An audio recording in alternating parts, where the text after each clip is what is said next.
So there's one. Streaming live. Mailbag TV live stream. Yep. Scheduled. It should be. It's just loading up now. The mailbag live stream. Look, there we are. 3-1. Curls is dressed as Tina Turner. Please. Good. Good. All right, we should be live. We should be firing. Cool. Oh, this fucking thing.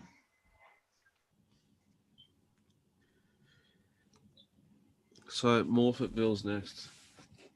Yeah, and then we've got 7 minutes to Rosehill. I guess technically we could welcome people, but that would be probably a little bit too official here. But if you are watching, welcome to the Mailbags live stream, live from lockdown 4.0. Or it might be actually 5. Matt Stewart was saying it was the 5th lockdown this morning. I thought, wow, have I missed out on something? Was there one that I just completely slept through? Probably. I think Matt Stewart spends a bit of time hanging out with Rob Scurry, if you know what I'm saying. So I wouldn't worry. Blake Palmer, oh my God, can I unsee curls? My eyes. I like it, Blake. Good start. Fuck, I knew that fucking thing would fucking win. Fuck me. G'day, everyone. Welcome to the deep dive. You get a good live look deep into my brain. It's a little terrifying. See how goats' beers affect it. Could have almost been on that Costa horse, you know, like you only ever back them when they're in the market. Yeah, that's kind of like the DJ Hansen setup, huh? Yeah. It's just like it was 3 deep the trip the other night when it won and beat that horse we were on. I thought, it's just a fucking low fucking animal. So for those people watching at home, Mark Roden's just conversing with Rob Scurry as we speak. He's just off the phone. Yeah, just off the phone then. He's found one at monstrous odds. He's going to back the place, but we'll just wait for that. Okay. We're already on Zing, the 11. He said just okay for Chris Waller, which is a slight concern, but it is going to map well. The big concern is we're asking S. Clipperton to ride a running double. I don't think that's happened this century, so just fingers crossed. But it does look like getting the box seat in a moderate pace. Okay, 1.5 units, half at best at the best, half at $4. So that's for those playing along at home. Obviously, the subs are already on. We live? Yep, we are live. Yeah, yeah. We're on about a 20-second delay, but unfortunately for us, we're still live. Is that the Sonata tuxedo? Josh might be a bit young to remember Wembley, 86. I wasn't even born. Fucking were. I was born in 87. Okay. 10-9-87.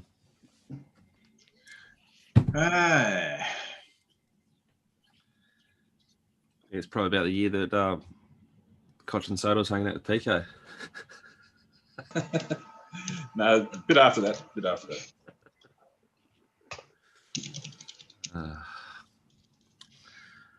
Fuck. This bot's done the wrong way here, Peter. Anyway, What do you mean? it's back saying I've ticked the wrong box. Oh, you're that far in now. You just have to let it roll. I'll just go in and override it, I think. Yeah. Okay. What a win for punters at home when they get to watch me dissect race 6 at the Gold Coast because David Van Dyke has 2 in it. Is he taking it to Eagle Farm? The Eagle Farm track's too hard for his horses. Oh. Yeah. People on the streets.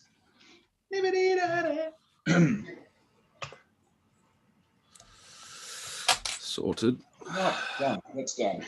Have we got any push for this race? Which where at Morphettville? Like, what are we talking about here for Sydney wise? We're on Zing already, number 11. Yeah. Rob is going to. Here we go. Looks like he's no bet, but he was giving the 3. He reckoned the 3 looks very forward, and it's about 200 to 1. $130 now. He's had too much on. It's $100 now. What's he backed? Yeah, 100 to 1 it is. Yeah, he's giving it a push, but without it a push. He's not betting. Yeah. No. Yeah. I mean, it looks totally unsuited, but it's obviously forward. Zing. His uncle Chris is busy here. I wonder if he settled these himself or whether he sent someone to do it for him. Got a few in it. Just back them all. No, I'm going to lay the shortest one, which is Great House. Yeah. I'll lay it, and I'll back the longest one out of the. So obviously the 6 is none because they got Kathy on it. What about Kathy this morning? Unbettable. Not this morning, but you know what I mean.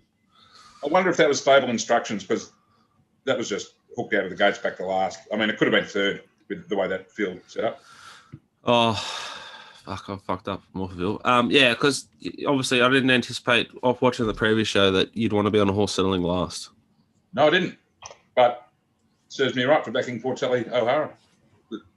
But then the market was finding it as well to a certain. It was Sheen's best of the day as well. Yeah. But Sheen, me, Mark are all on the same page. We thought it'd be 1-1 or 1-2. Yeah. Gary had other ideas. Great House. Okay. Well, that was the result, actually. He's Sydney's third best mounting yard expert. It's on Channel 7 there. They're all rugged up. Yeah, for those watching at home, Channel 7 is broadcasting Rosehill, Eagle Farm and Flemington, so you don't have to change the channel, which is ideal for me. But it's standard def. Well, if you've got a proper TV and you're not just feeding it through Foxtel, you can just. Mate, my TV is a Samsung, and it is sat right in front of my head, and I got it when I was 19 years old, and it still goes pretty good. Cost me 2,000. 38 now, so you've had it for 20 years. 2,200. I've had it for 15 years almost, maybe 13 years. Accountability's in the 85s on the fair. Snowing, absolute snowing. I'll have me $2 on it. Oh, I can't have it at 5. Bloody hell.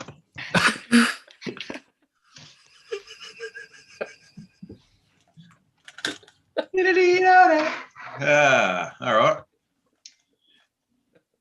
Do I have to say what I've backed, like in the spirit of accountability?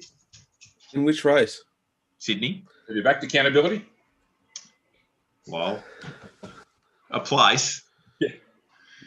I've laid the 5. I'm going to have a little bit of a like Neapolitan ice cream attack at this and go for the triple scoop. I'm going to lay the 5 win in place.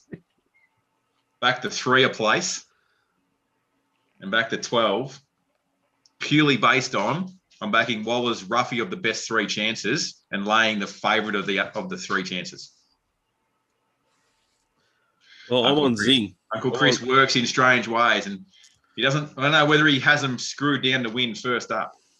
I'm on Zing with Roden, and am I supposed to? What did Rob send? Yeah, I'm backing them. I'm backing Zing as well because that's our bet. I always back them. I'm just saying I've had something small on the other stable, mate. I thought Great House would be a drifter. I think 1,500 is just too short for it. But anyway, we'll soon know. Anyway, I've got to focus on Bowen Race 3 coming up in North Queensland. Great House, the horse that debuted at Flemington? Yes. Yeah.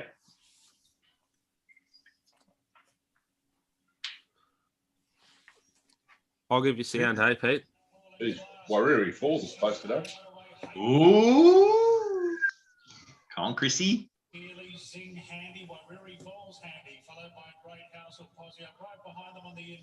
Accountability is about 10 lengths closer than I thought it would be too. Not last.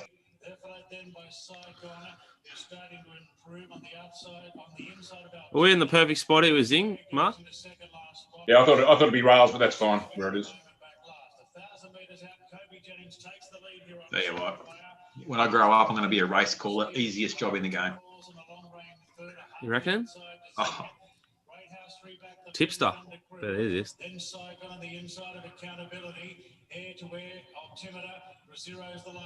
Look at those slow down sections. 12:58. Big uphill incline there. Look at the thing. Go on, son. Fuck off, mate. Fucking great houses there to win today. You wouldn't believe it, would you? Fucking look at it. Fuck off, Uncle Chris. Oh, you almost tripped there. It's fucking floating. Push the cunt out of the way. He's had another waller runner down the outside. Oh. I've laid great house there. Fuck me in the Oh. Oh my genuine, God. genuine fucking Jesus. Oh, what a pest. He's got it to go to its best first up. 50. Just. I tell you one thing. Flat staking wall. He's great for racing, Chris. I mean, that is just great for racing, seeing all them horses go across the line together. Yeah. No one has any fucking clue which one's going to win. Well, they've Great gone for across the line, I think, in jockey ability order. T. Berry, B. Abdullah, S. Clipperton.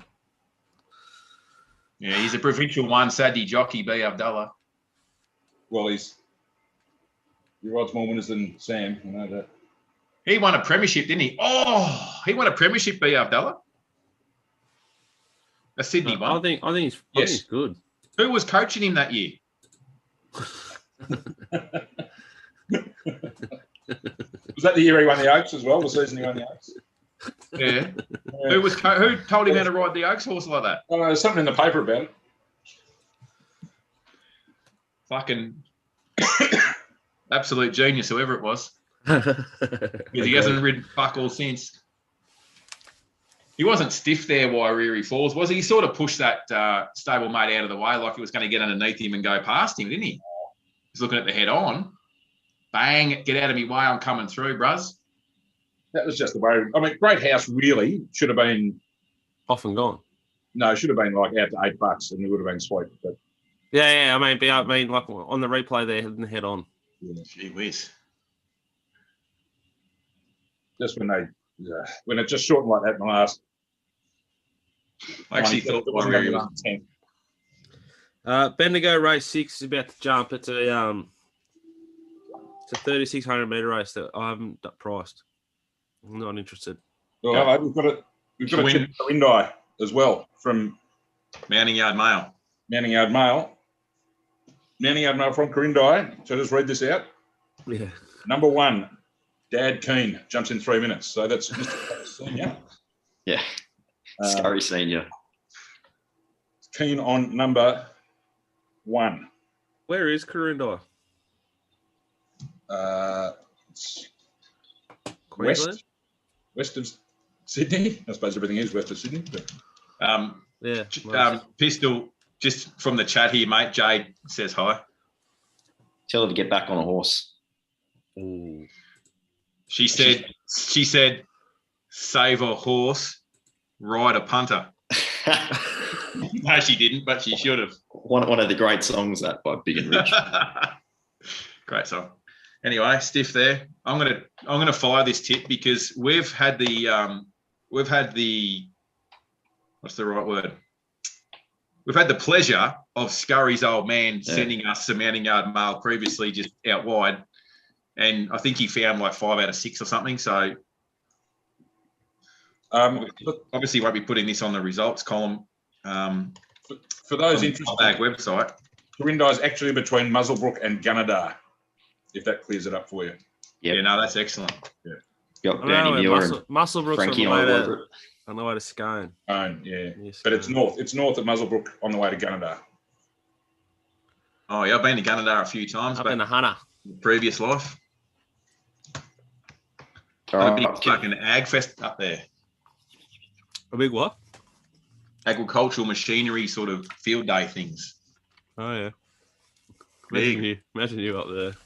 Yeah, fuck, I got blind drunk in the courthouse hotel a few times, no worry. Kills. Combine harvesters or whatever you would flog them. Flogging a few combine harvesters. Big corn eating son of a bitch. Eagle Farm's coming up too, eh? I was just going to say, 6 minutes out, then you got 10 minutes to Belmont. So yeah, you guys should do a little Right. preview if you're not betting or after you've sent your bets. yeah. Sorry, Cara Jack. That's what I'm doing. I'm not scrolling Instas for plebs, but I'm getting some intel from on course at Belmont regarding second race. I wanted to know what a certain horse is parading like, so we could possibly send out a bet. So that's just coming through now. You want me to do Eagle Farm then while we're talking? Yeah, for sure. We've got a minute till Corundaya. So yeah, go for it. Eagle Farm race 6. Eagle Farm race 6. A couple of horses that I wanted to be on or considered being on earlier in the week have both shortened today. In particular, number 7 Louvois and less so 3 Flashar.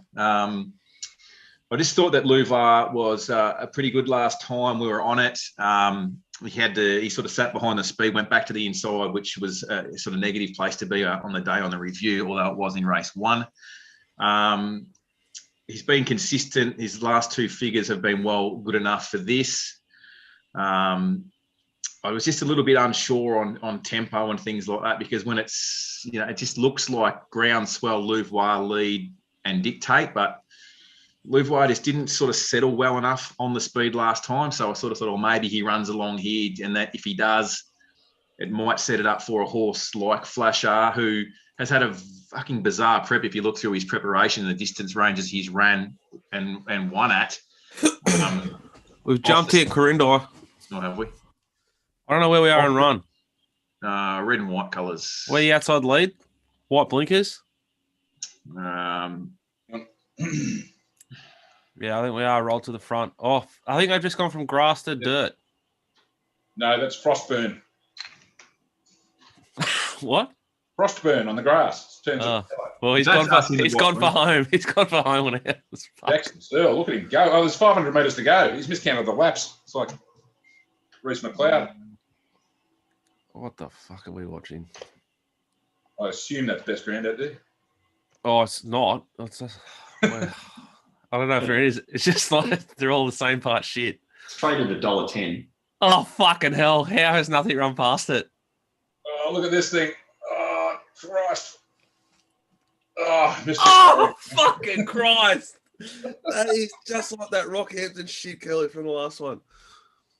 Was it Rockhampton where it was like you're trying to get him onto the grass? Yeah, it's pissed in. Fucking relax. That was a good ride from the kid. Horse couldn't lift its legs. Jockey couldn't lift his arms, the poor fella. I will say, as we've saying amongst ourselves on one of the shows, you'd rather get beaten like that than too late. Yeah. So, well done, young Jackson Searle. Great ride. Down the best round too, because the second horse came down the same lane. Track walkers onto it out there at Corindai. So, look, I wouldn't be surprised to see Louvois lead this time now. In this race, Groundswell was a medium of solid support early when the prices went up. Now, I couldn't understand how, because I thought it was completely dog shit last start. Look, I know it was a group race or something. But it sat behind the leader. They've gone slow for the class, and it was gone at the 400. Leaders won, so there's no tempo related issues.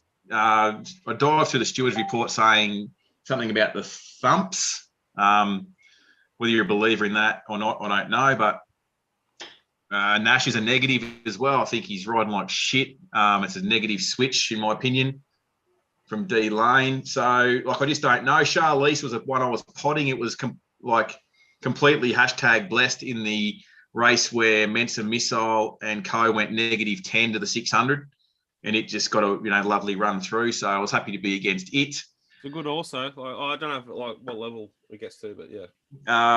Goldie Fox was okay last time, and there's no love for it. It's just if I had taken $6 Louvois when I considered having a bet, I'd be more than happy to be on right now, but we're not. And I'm just unsure with this Flashar. As I said, I thought it might be the one running on, but it's just had a wild prep, 1,400 back to 1,000, back up to 1,350, back to 1,000.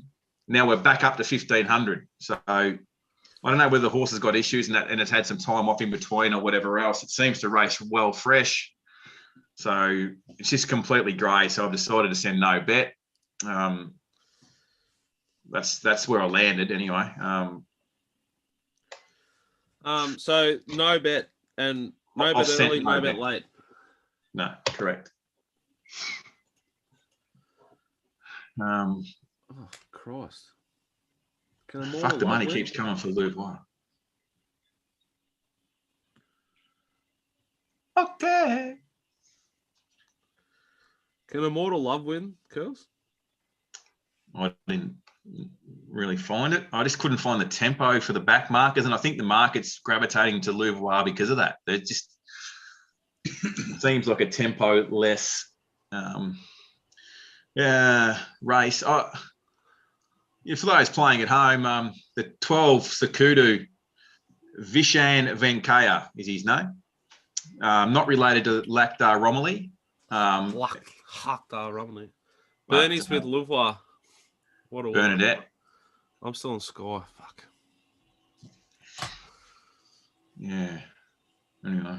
Kells isn't a fan of Bernie, guys. I'm a huge fan of Bernie. Yeah, but I'm a fucking sick wagering. Give a fuck about the microwave. The microwave might have come on. Participants and pat them on the back. I'm a sick wagering enthusiast. Like, I have no interest in, great stories about winning connections and this mate's dog had a share in the horse that pup died and the cat got ran over and the horse won today. That's a great story for everyone. Like, who gives a fuck? Oh, she's I don't have it sound on. Anyway, she plays a great role in the game doing what she does. She plays that role particularly well. Louvois straight the front, grey and swell, take it on. Mortal Love up there.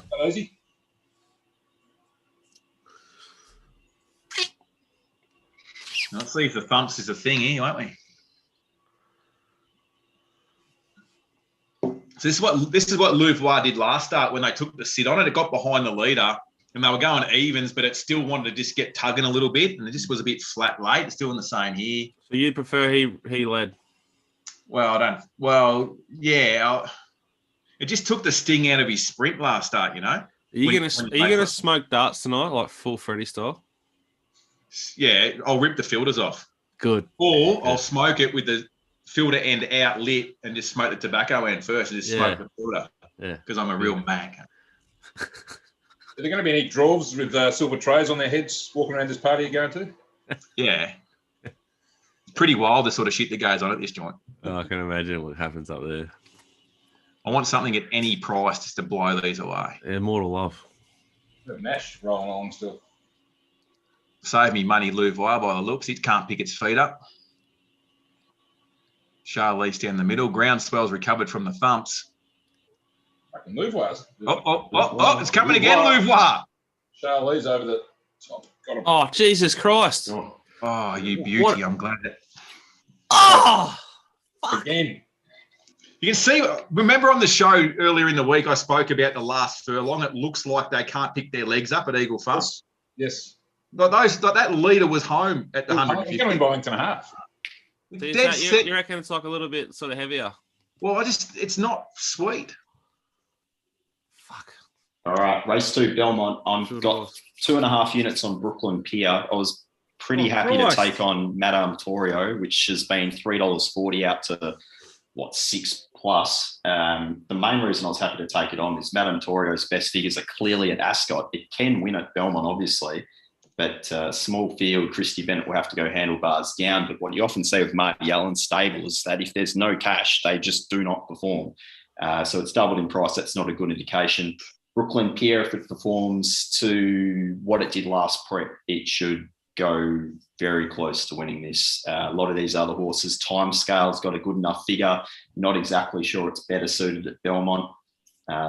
All-day session hasn't quite gone as well first up as what it will do second and third up, but it can handle big tempo. But did we back Sunny Silk somewhere, Pistol? Yeah, we won on it last start when P. Harvey jumped on. So we got the cash out of it. We're not touching it today. Beautiful. Brooklyn Pier, barrier 2. Stephen Pateman, where are we in run? Stephen Parnham. We should basically just be sitting just behind the speed. I would imagine that Matt Antorio comes across the lead. I think Brooklyn Pier will try and hold one off the fence. Timescale will probably kick up on the inside. Not sure what Harvey does in Sunny Silk. He may very well push on to sit outside the leader once Matt Antorio has crossed. Do you want me to put the sound on? Sure. That would be lovely. Thank you. I love this guy's dulcet tones, eh? Makes you feel safe. Not as much as I love the sound of this.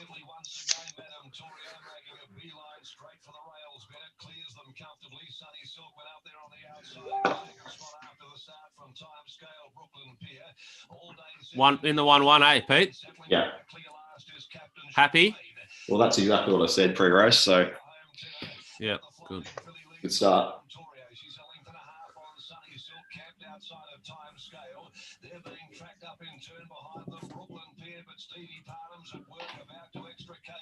Extricate.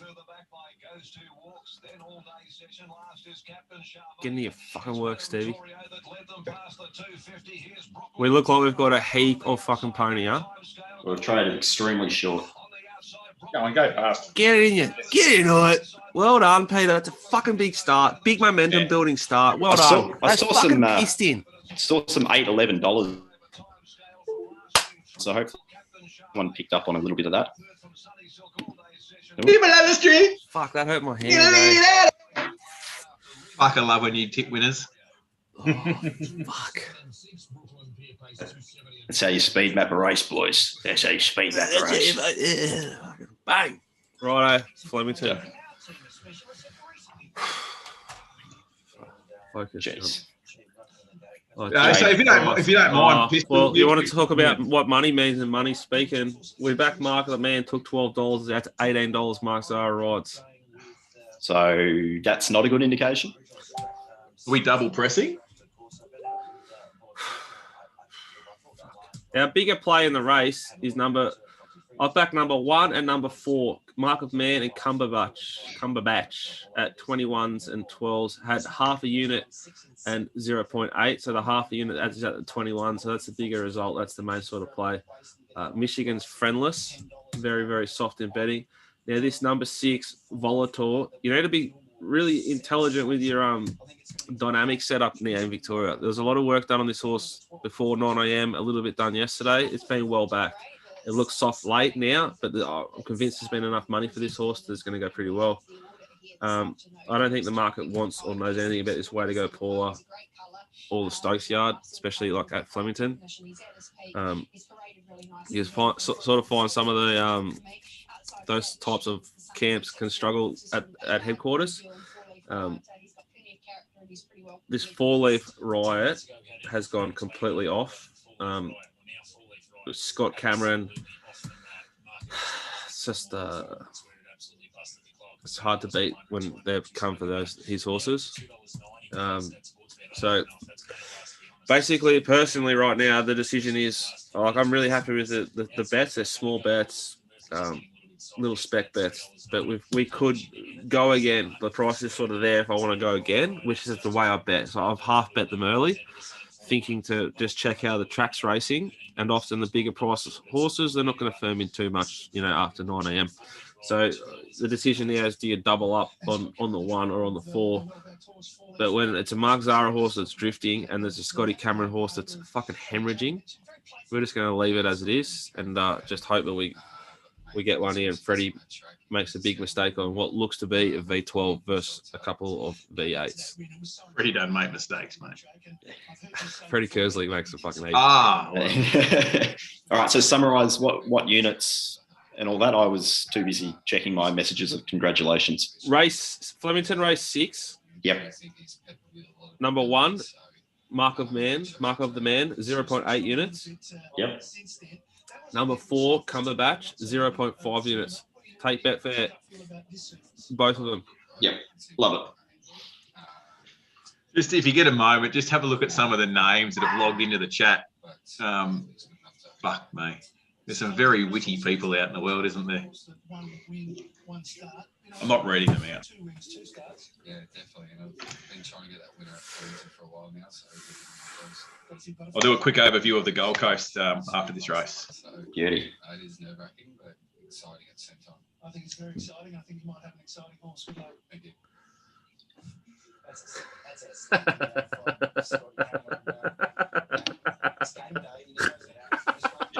The very witty people in the world, isn't there? Yeah. Like so sick. You don't know if they're like ripping blokes who are in lockdown or complete and utter freaks who need to go off. Could be either. I'm hoping it's a lockdown one. But it's great chat. I prefer the freaks.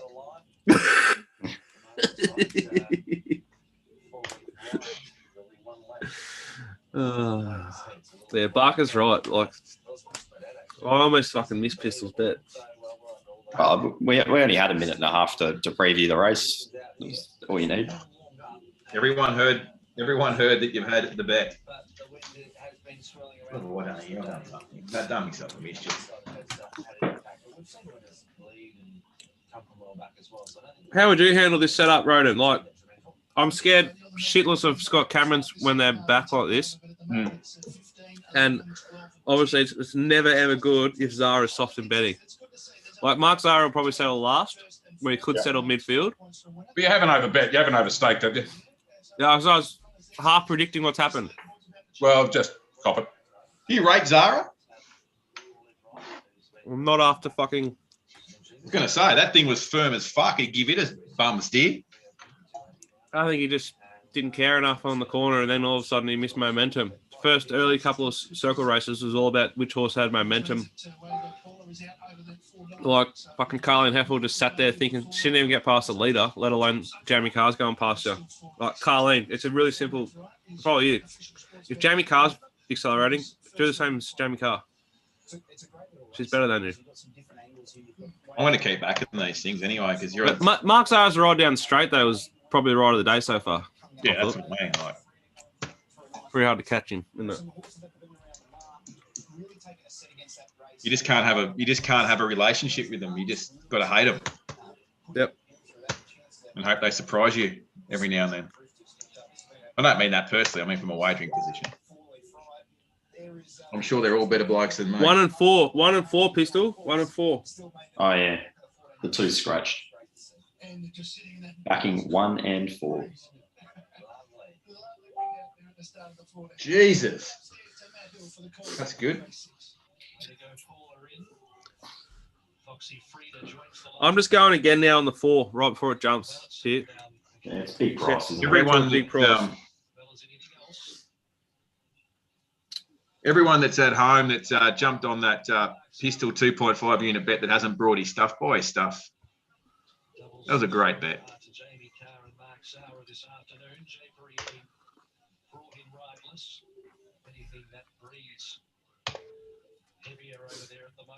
So, read the map here. Hold head on young shoulders. Very good, young man. I think 4 left, right leads. Maybe they like it because the last thing led, but that last thing is pretty good horse. Now, you see the wind's kicking up even more.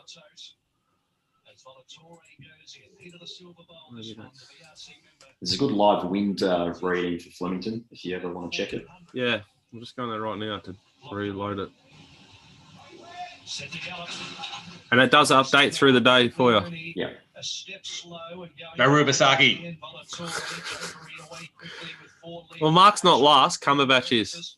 Michigan out deeper with way to go. Paula followed by Foxy Frida, just a tribute. Next in the field, Mark of the Man towards the end. Cumberbatch with Baglioni and also Volatore. Japery is the leader. Well, that's fucking Billy Egan leading. So this should be good for horses swooping.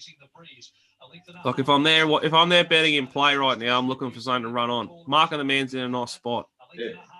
He's also punching up into a 27-kilometre-hour wind at the moment. The leaders are copping the wind. Yeah.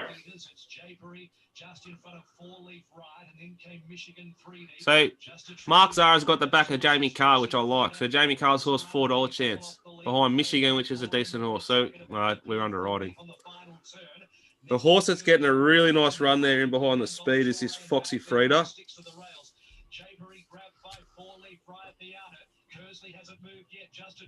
Where's the Mick Price horse getting through? Get through, you fuck.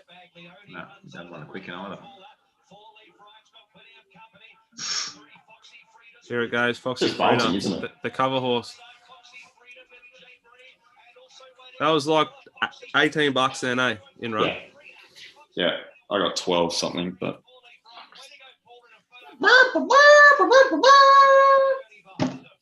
that's more a trombone, girls. The trumpet, you actually just stand, you just hold it, you get your triggers, and you just go, boom. It was big. It was bigger than a trumpet, mate. Yeah. So Yeah, explain why you like that, why we like that then in run a little bit. So Peter's like articulating that the winds, I'm just wanting to confirm it, which I couldn't do quick enough. Yep. Is smacking them in the face, the leaders. So that's what we're pretty content with Market Man. I thought Way to Go Paula probably a bit shit. Like it had the cover from Michigan right in the market, but this was the other horse that had that beautiful running behind the speed, in with a lot of cover. That Jappery's gone good there, 1A leading. So the leader and OSL have held on for first and second.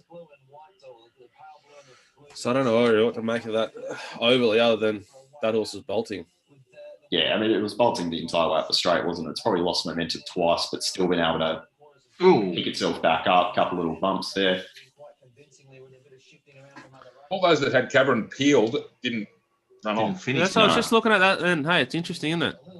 One of it's About the wind. Probably a slow pace as well. They were going the wind, but they weren't going it that hard. Yep. So circling probably wasn't suited. Maybe just thinking aloud. You want me to have a quick look at the Gold Coast? Yes. It's just in summation though. That was disgraceful from us there. Poor bets. Apologies. We'll bounce. So Gold Coast race 6, I haven't sent anything for the service. I'll give you the reason why. Is because I'm completely grey on this map. We've got Lani Fancourt, gate 1 on a horse that can lead, Bushido, and we've got Ryan Wiggins, who is like, when he rides, he's just like full throttle out of the gates, and he's on a leader. Phantom Falcon goes forward. I didn't like its trial enough, and it's been money for it. It's drawn gate 3. So I'm sort of thinking there could be some speed here. The David Van Dyke stable have 2 runners. Both are completely out the gate. I'd lean to the 2 before I back the 3. And then you've got Dreamcatcher, so I'm sort of thinking that Bob Lee will go back. Dreamcatcher will get a nice run in transit. So while I haven't sent any bets, if I had gun to my head here, I'd be having something on Noel Callow to get Dream Reacher in the right spot. And I think that it's got the ability to dash well fresh, and it's around that $6 quote.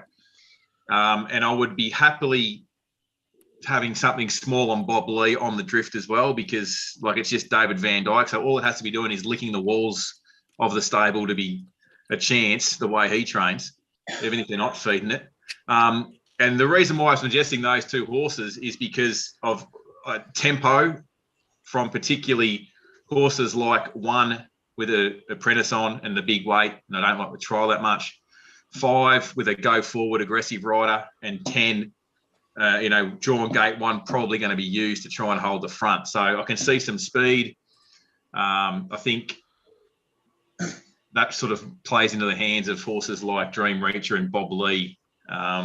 The little query with Bob Lee, and maybe why the market is against it a little bit, maybe, is that it's only raced, I think it's only raced above 1,100 metres once, and did run 4th, beaten 1.2 lengths to Super Bowl Sunday when it did that last preparation. So I think the tempo might allow it just to settle back a little bit and relax. Freya's Cloak's the other horse that's in the market.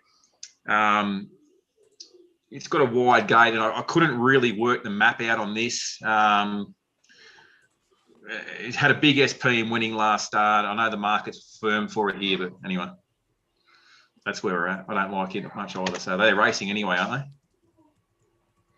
they? It says in play. I've bet. Yeah, I back 4 and 2 of what you said. Is that right? Oh, I hope so.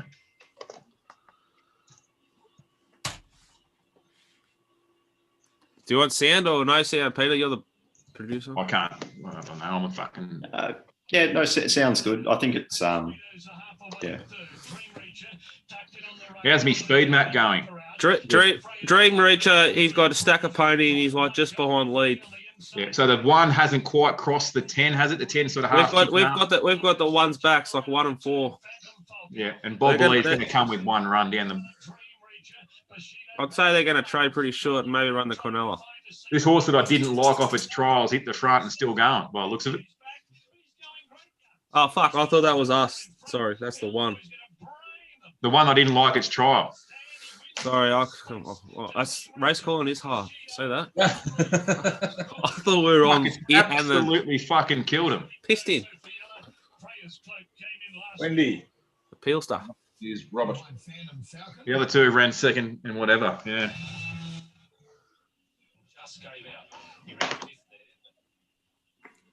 7 minutes from looks like Sydney.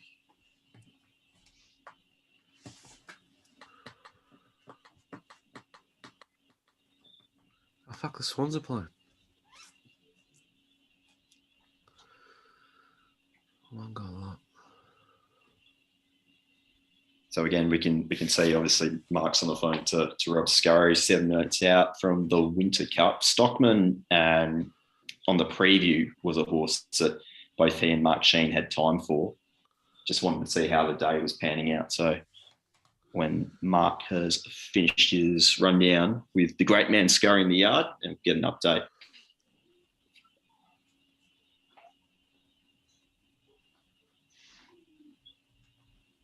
I'm just going to send a bet here. Okay. Chris. Rob has almost pushed me into having a small bet on this.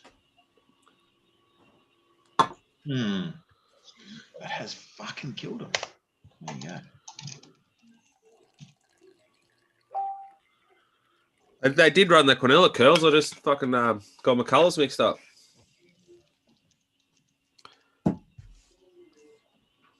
Sorry about that. Is that fucking Henry? It is Henry. Henry's special comments with Jason Richardson on Channel 7.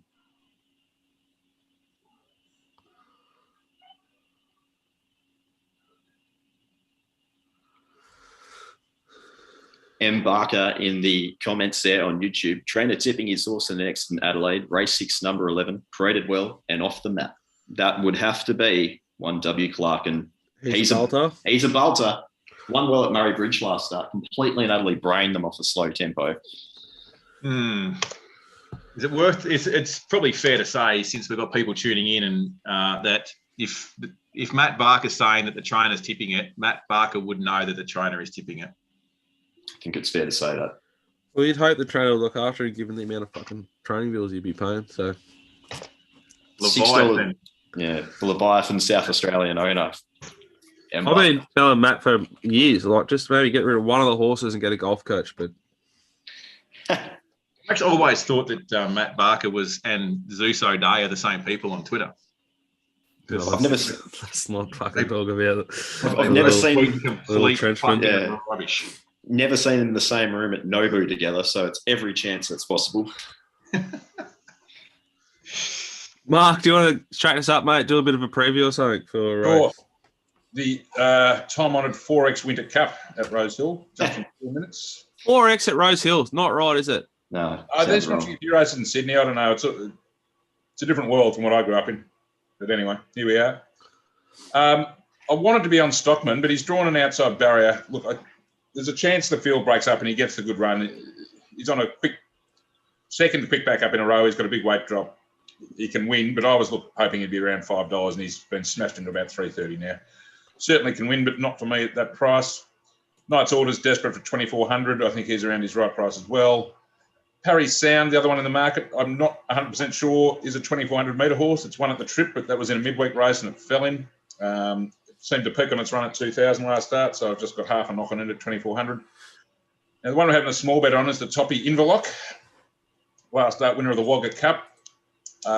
Certainly in figures good enough to win this. The query is, can he back that up and can he do it at 2,400 metres? So, look, he might just get to the home turn and that'll be him. I expect him to be outside lead, but Rob was very positive on him from the yard. So I think at around $16, you've got to have something on him. Also, I think this thing at Adelaide, Peter, is a squirrel as well. Squirrel. Might be. What's that mean? They go good. Means it's got a little bit of secret sauce and Yeah, ticks a few boxes. it gets the nut. Nah, it's not a squirrel, but it's still pretty good. It'd be Like the bot's backed it, so it's ticked a box. You know what I mean? So it's an ink. It's an ink. Inca. Inca. Why haven't Sky 2 again? I'm on .com, but I've gone to .com as well to catch this Morphettville race.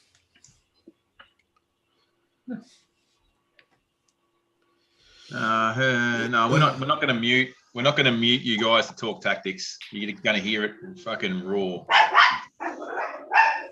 That's my exactly dog. right. The dog's onto it. Honestly, how the fuck do I win? Look at this fucking operation I'm trying to fucking run here. Have you been puffing?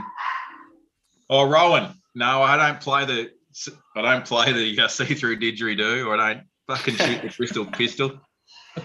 I've got a party I've got to be at. It starts at 4. So as soon as the stream's over, I'll have an Uber out the front and I'll be going to a 80s themed party. Can you just do this every Saturday?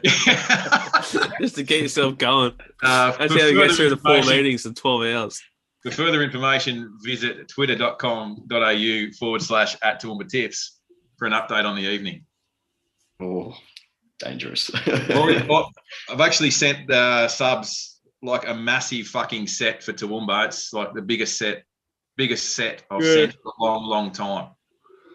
It's going to be a good long night.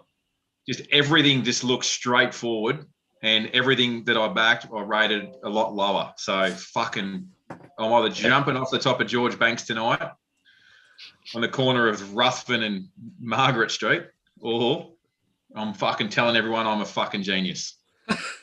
11 units, right? 11 units. 11 units. Wow. Get in. Like, this is so straightforward. They've all got jockeys on them too, like jockeys, not just people that ride.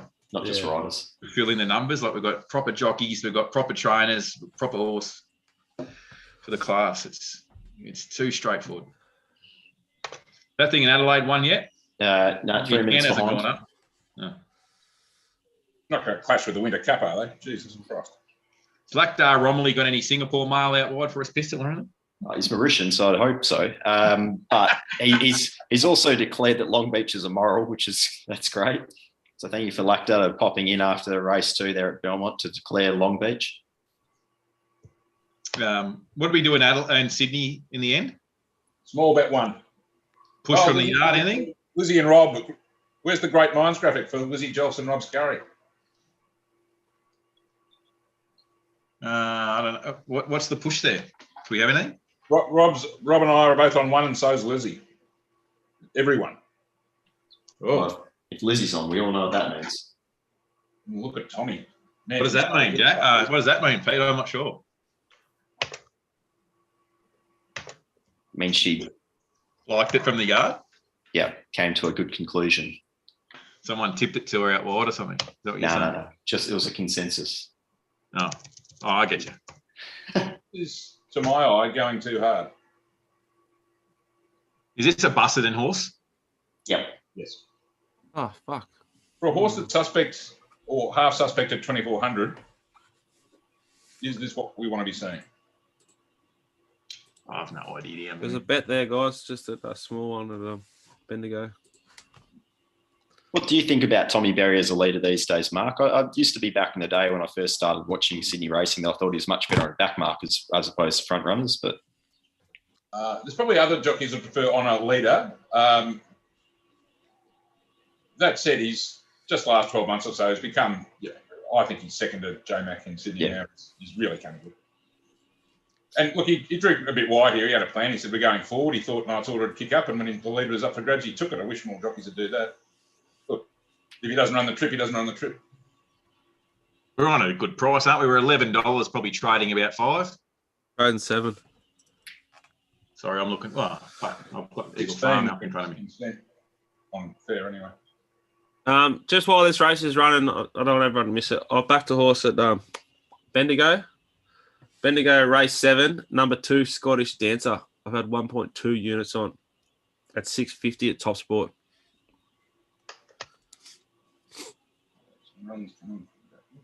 Stockman's okay, so he crossed back on to the fence on Stockman. That's interesting. I think Also outside him's going good, isn't it? Yeah, that's Knight's Order, who was napped to lead. Envelope's cast. He's a Boulder's going to be a late closer here. I don't know whether the leader's pinched a break, but well, looks. Yeah, leader's fucking pinched it. Stockman. Gee, there's been an interesting ride on Stockman. The real star, he wants 2,400 minimum this Knight's Order. I think he's going to be too strong. In blockade the beach, He was running his early furlongs in 11.7. It's just... Yeah, well, you're dead. You're dead. In winter, eh? Yeah, it's pulled up. Right, Eagle Farm it is. All We've got a little bit of time before Bendigo or not? Oh, fuck. No. 1 minute. Okay, we'll watch Bendigo. I'm expecting some Corindai and Mounting Yard mail to come through. So there's been some solid support already now. Scottish Dancer, like 480 tab. We just flicked on back to Norfolk Hill in time to see Larimer Street win at any old price. I think that's second start for Jolly. Richie. No shock then. What's the name of this thing? Scottish something. Scottish Dancer, number 2. Dancer. Oh, roll the dice. Interesting race. Like Savoy was like one of Weir's horses that knocked off Approach Discreet in a derby lead up. Real hot work they did that race that day. And now look at it's like at Bendigo. Yeah, fascinating horse. Where do you want to see this thing and run?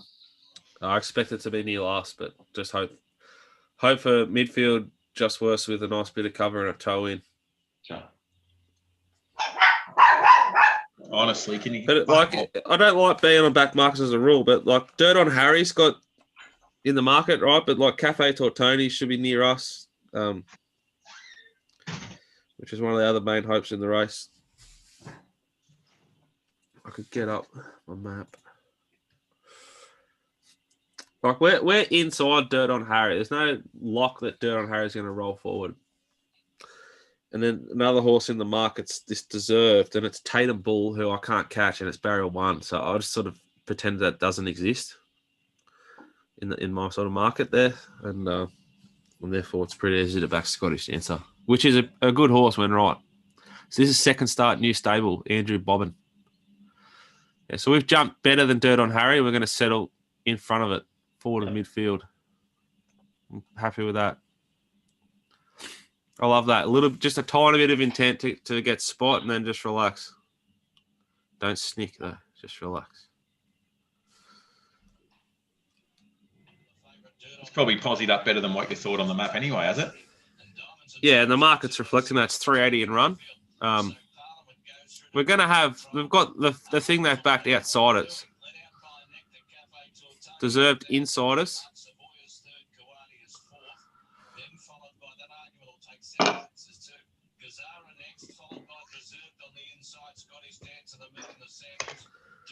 Be good if Will Gordon could just slow right down. We can just peel out. Will Gordon's a rider on Cafe Tortoni.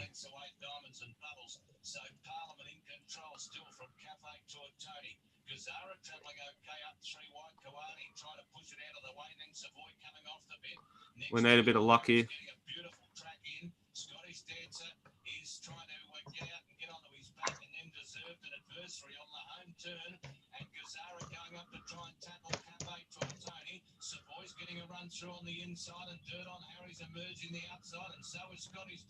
We're going to go close.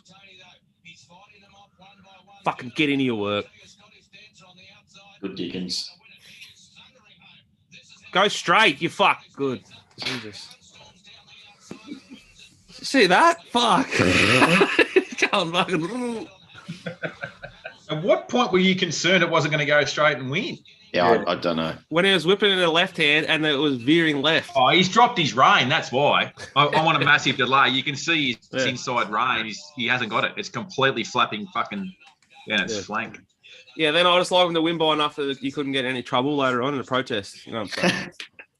Fuck, man. Very well done. Anything at Quirindi or nothing this race? Nothing's come through at Quirindi. So we're off to Eagle Farm and then Belmont. So Eagle Farm race 7, girls, take it away. Okay. Yeah, look, this is a grey race for me. I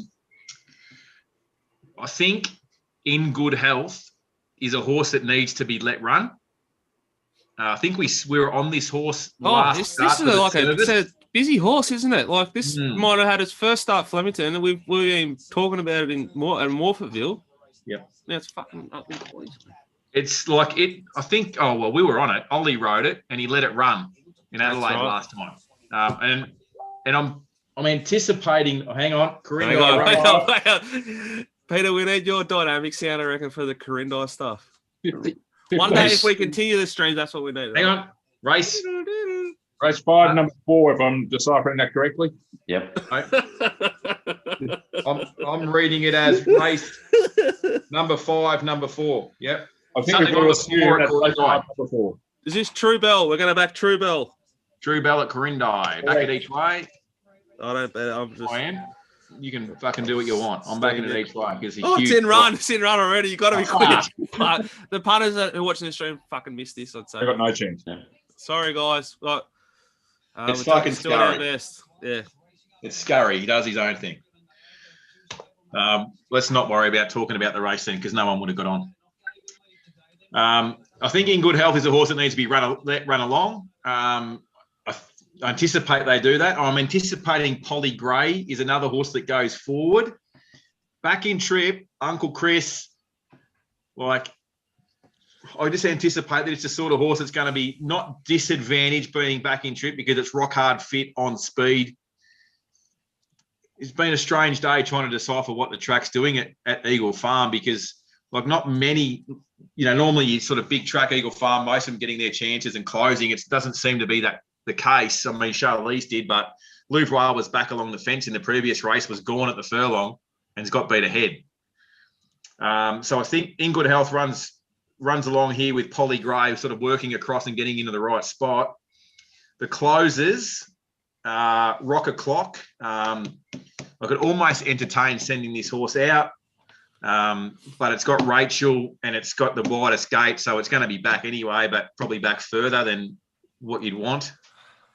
Natoya, money's coming for it on the fair now. It's fucking firm as, to be honest. It's really, really firm, the fair here.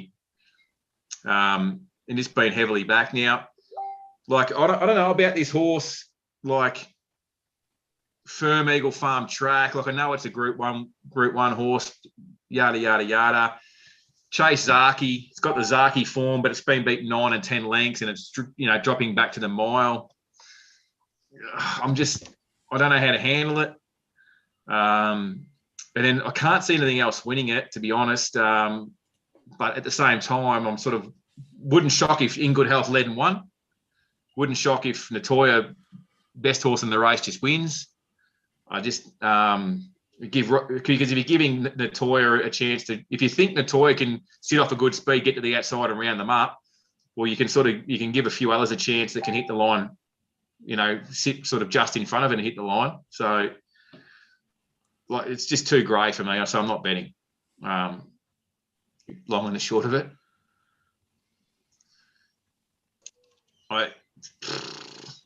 It's fair. Rocket Clock's getting out to a price that you could sort of have something on it. O'Shea's completely airborne, but it's just if it had a drawn 4 and Natoya 13 and it could have been in front of Natoya, maybe could have entertained it. I can't see it mapping any good here, Rocket Clock. I think it's completely against. So one of these races, which is most of the races on the card today, where there's no point talking about it on a stream because it's like an in-run day, where if a horse that you like, Yeah, it was because it's like there's so many chances in each race. It's like I sent Usman off anyway today when it drifted just because of the price differential. But if you were sitting at home, sitting there and seeing that the two horses that could have led that were drawn inside it had no interest in being leading and it was left in front, you'd be smashing the fucking bet button until your fingernail fell off. So yeah, that's where. What's the summation of that? I'm not betting. Like Natoya's the Group 1 horse in the race, and it gets in with 57 kilos. A set weight at 57, like the whole field's 57 kilos. Like it's well positioned. It gets J-Mac. Thankfully, we have Channel 7 coverage so we can see Caitlin Shear J-Mac home. I'm on Sky. I'm looking at Bernie. She's with Natoya. You've got Channel 7's got Matt Dunn here talking to someone while they're loading in the barriers. That's Opie Bosson's wife. Man. Opie Bosson. Opie Bosson's wife, Emily, someone or other. Good on her. Yeah. I wish I was a on-course presenter with flowers in my hair. I like how they've stuck her out the back so she can't watch the race. Yeah, they clearly don't know they're moving in. She's talking away and they're about to jump. What, man? Oh, yes, because you touched that your bed, mate. Matt Dunn will have Yamazaki in the race because he got Pfeiffer's horses after he got out. Not on mute. Yep. Now you're on mute. Okay. For those playing at Belmont, we're not betting in the next race. There's not really enough edge. The favourite's short enough now. I wanted the yard push for one of the other debutantes to be playing, and most of them are either fat or they haven't cleaned out in their coat yet. So we'll just watch that 2-year-old race over 1,000. Probably going to be chaos.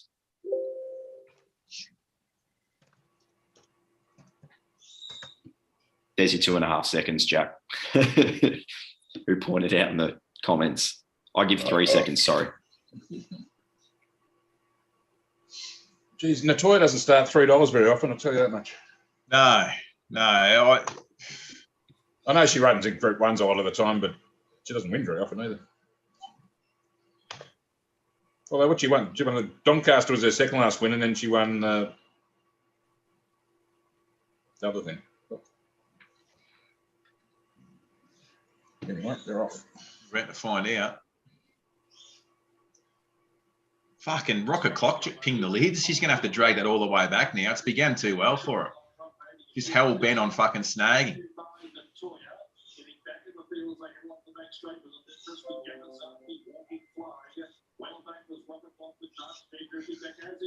Let this run, Jimmy. You might as well, mate. You haven't got a choice anyway, have you, by the looks?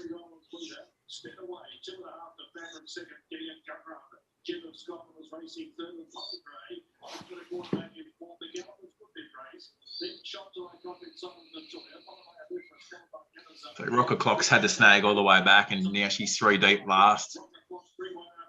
And Keen.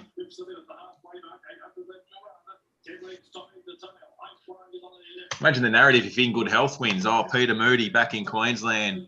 Go Moods.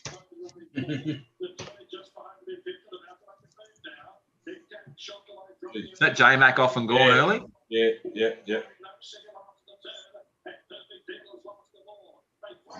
Let's see, Williams challenging.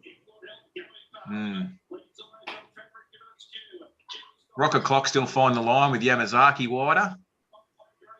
And then the Waller horse down the middle. Can still win here, Rocket Clock, can it?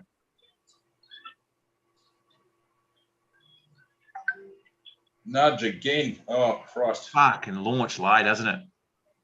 Hey, we've got to ask Mark Sheen if he backed it last start. I hope he did, and I hope he backed it today as well, because then he might have got about half back what he's lost on it over the last year or so. For anyone who really wants a proper sickness bet, the Yardman in WA is throwing out Infringement Miss, which is currently $150 on the fair. He said it was the clear standout for him off the parade. How many schooners he had? Not enough. No, he's good. He's good. He's professional. He doesn't drink until after the races are done. I'm backing it to win 3,000 on the fair. You know, there's that much on. No, you don't have to add that much on. What, $20? Yeah. Infringement miss. He's going for greatness here. Fucking airborne that also. Steve Parnham's on it. Is that right? Yeah. Oh, it's a bet. He owes us nothing today.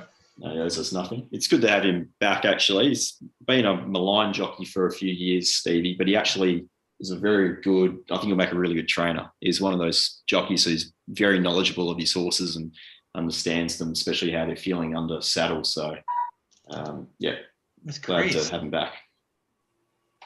Is Chris there today? Chris Barnum? No, Chris Waller. Oh, yeah, probably.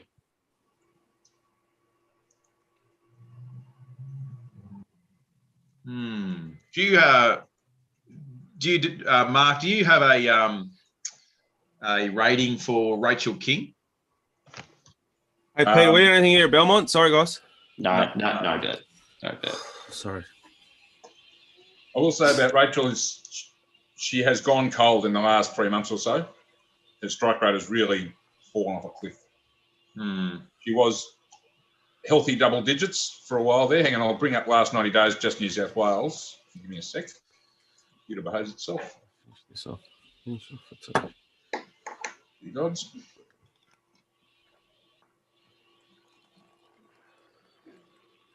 I like to look at last 90 days. I think that's gets a bit of recency out of the way, but and a nice sample size.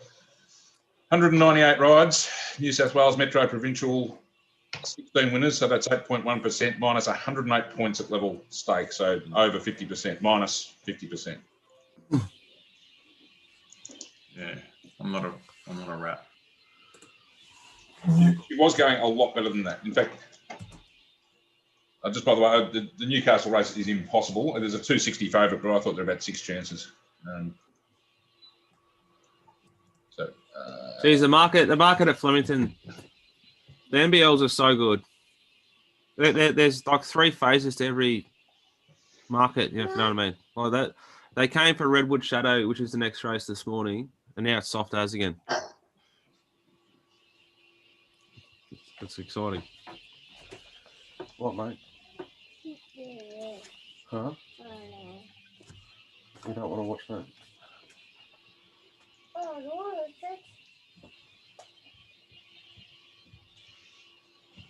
Come on, mate. You know it.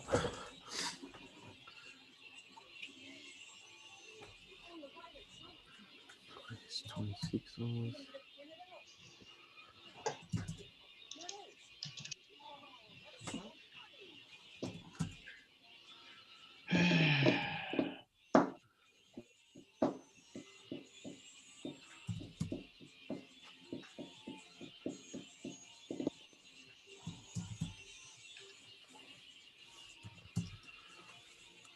Does that sound? Are you hearing that?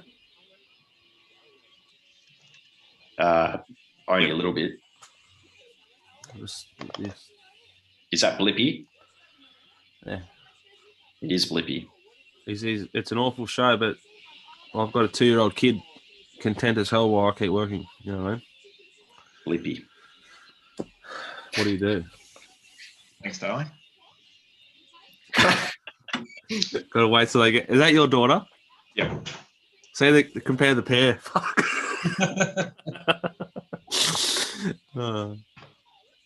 Trouble is, he'll be in the Freddie Mercury gear, probably flying himself up to Uncle Curly's house for the for the stream.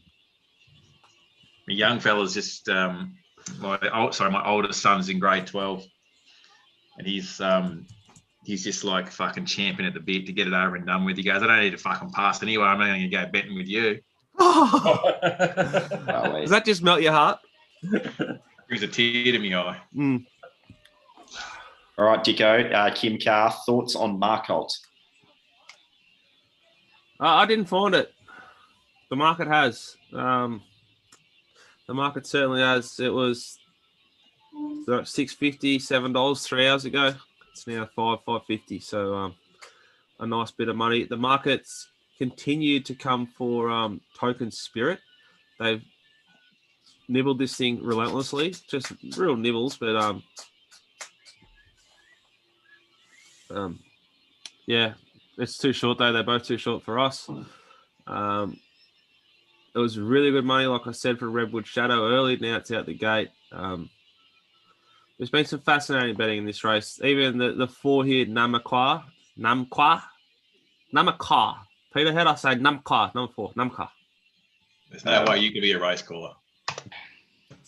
I just call it Hikadaka.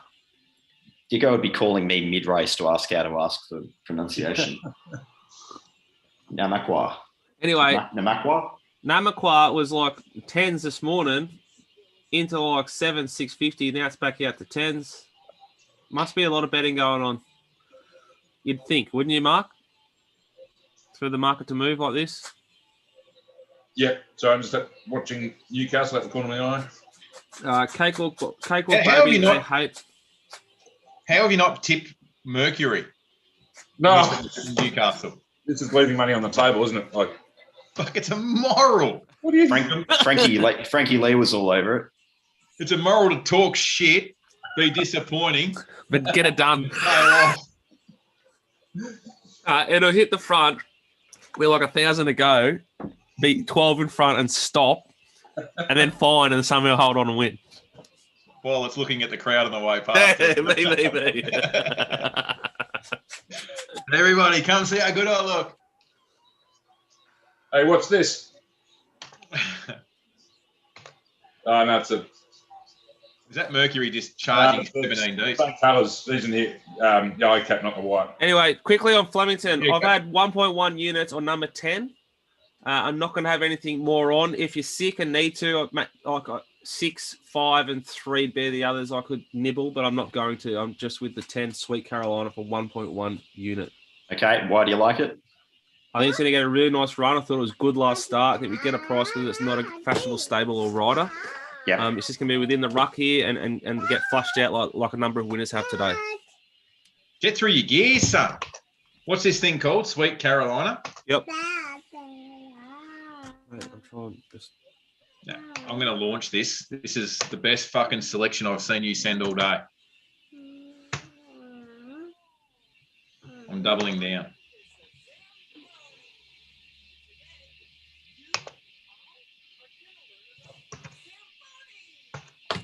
My max bet on your tips is $5. I'm going to have 10 on this. It's all proportional, right, Kels? Are you still on mute?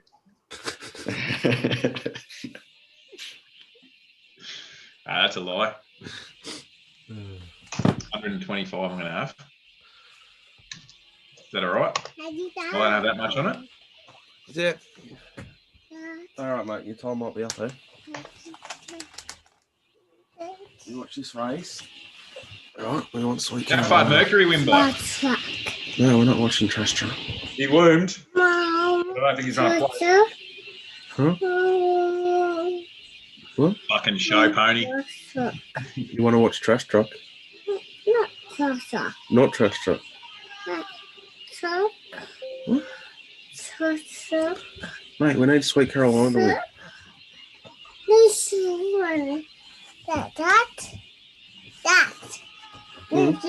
That's a microphone. So people can hear what you say clearer. Your Nana's not here. I wish she was here. Ready? They're about to jump. He wants something to eat. He wants a banana. No. Racing at the 2,000 metres. Token Spirit Machine go back to the end. Stay still, mate. I don't like how you move when I'm doing this. These hands are slotting in there with cover, thanks. Thank you very much. In a great spot. Great spot. Flaxen fucking mane tail, whatever that. What do you call that colour?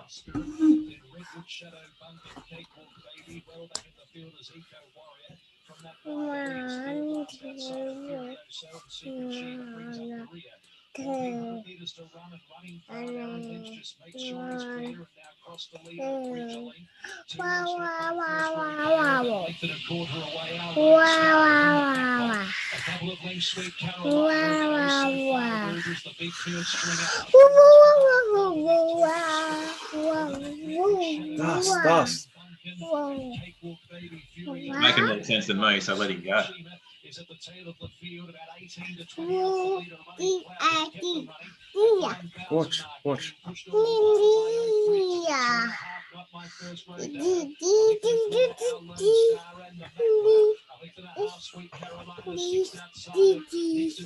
Fucking good spot here. Showing this. Come on. Just toe lock him, toe lock him.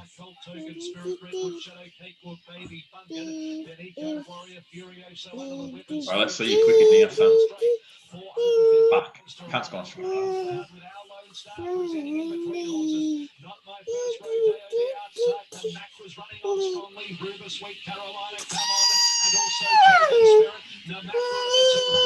Get into it. You're not out of it yet, son? Fucking cunt. Fucking box on, you fucking cunt. Nah, it didn't win, mate. No, I wanted to run a hole. Yeah, jump third. Oh, I backed it each way in the end, yeah, just because of the privilege. Ran an okay race, mate, but didn't win, so it doesn't really, it's not worth anything.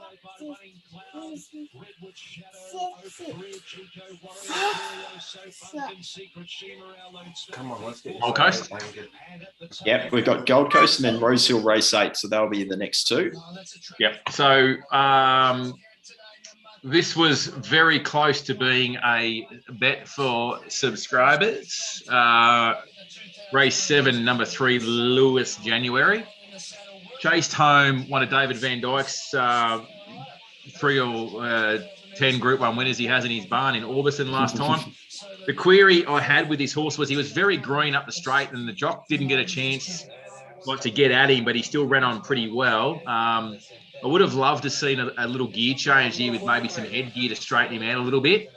And with an apprentice jockey on, I was a little bit concerned that if this horse does the same thing again, it's going to be hard for him to sort of hit top speed and win. So if this horse had Winker's first time or something, had some gear change that I thought would improve his manners a touch, I probably would have come into it. But it's not really massive on sort of taking these types of horses that do show an inkling to like hang or lay in or whatever else with an apprentice jock on. So that was my concern. Like if it had been $10 and that was the setup, I would have considered it, but I wasn't going to take like 4. It is a little bit easy now, a touch easy. Like it's back out to 420, 450 the fair. It'll settle forward to midfield. There doesn't seem to be a lot of speed here. I couldn't find the 12 at the price, and it's continued to be supported. But I sort of kept half coming back to Louis January because the field lacks depth. The Demtel man, Les Kelly stable, trained on track, killed him. We're on it 2 back. It was on a sort of softish track. I like seeing money for this stable. I don't like seeing them sort of drift late on the home track. It's sort of getting out a little bit now, sort of about $6, $7.20 the fair, and it's sort of been a drifter. There was a bit of money for it at 9 o'clock, but it's drifted since. I thought it would be very firm in the market if it was sort of winning today, but his form's completely exposed. I'll possibly have bet regret here for not sending Louis January, but it's just that, like I say, he had a tendency to lay in the other day. He never really got it. The jock never got a chance to get at it. With an apprentice on today, if he plays and does that again, something will blouse them. So I've decided to leave it. Peter, give it to him. All right. We've got one from Josh. Josh KC's flown in over top rope here, out Josh wide, real KC, race 3, Adelaide River. We've got about 3 minutes. Number 1, Divine Red. It's a 5-horse race. It's a squirrel bet you need to be on, and you need to be watching on Sky 2. Race 3, number 1, is it? Yeah. Yeah, it's Adelaide River. It's one of his system bets that he's cooked up. It's a squirrel. A squirrel, as he calls them. No one knows what that means. $2.98 the fair. Oh, yeah. Todd on board. Won't be for much longer. How's that? That thing was just grinding away there, wasn't it, at Flemington? It was okay. Good ride, I thought.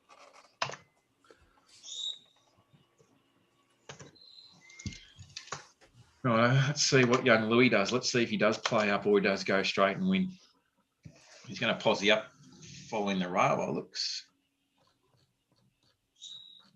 He can ride a bit, this Jaden Lord. I don't mind him. His brother Zach's got a long way to go, though. But this is definitely the pick of him. What about his sister? Fuck. Settle down. Carts on Kronos in Adelaide River, race 3. Oh, what? So we've got a Fuck, head-to-head. I don't want to go against carts. Head-to-head Adelaide River 5-horse race. Has Betfair got a head-to-head market there, carts? I don't know. I don't have my bad angel laid out to see the head-to-heads. I just got the horse racing. So for a horse that wants to sort of hang in sort of in that sort of shit, you know, obviously following the rail will help it. He's going to follow the rail on the corner. He's been allowed to suck up the fence. I'm not sure whether the fence has been any good there or not. We're about to find out. He's burst to the front. He's running straight as a die, and it's going to fucking gap them.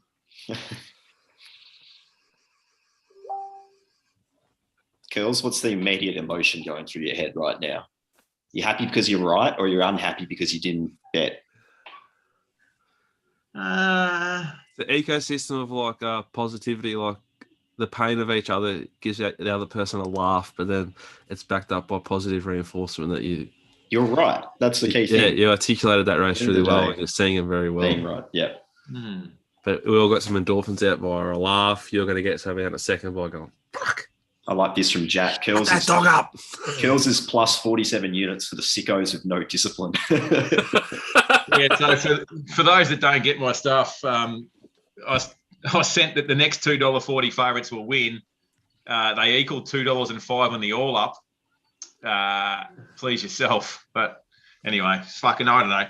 Well, I do take some solace in the fact that the guys in the chat, which is if you don't have the mailbag app and you're not fucking and you're just watching for fun, at least get the fucking app, get an account with us, and at least fucking watch what goes on in the chat, because there is some good shit that gets thrown around in there. And a nice little community. Had a chat to James Allpress too yesterday. He'll be back shortly.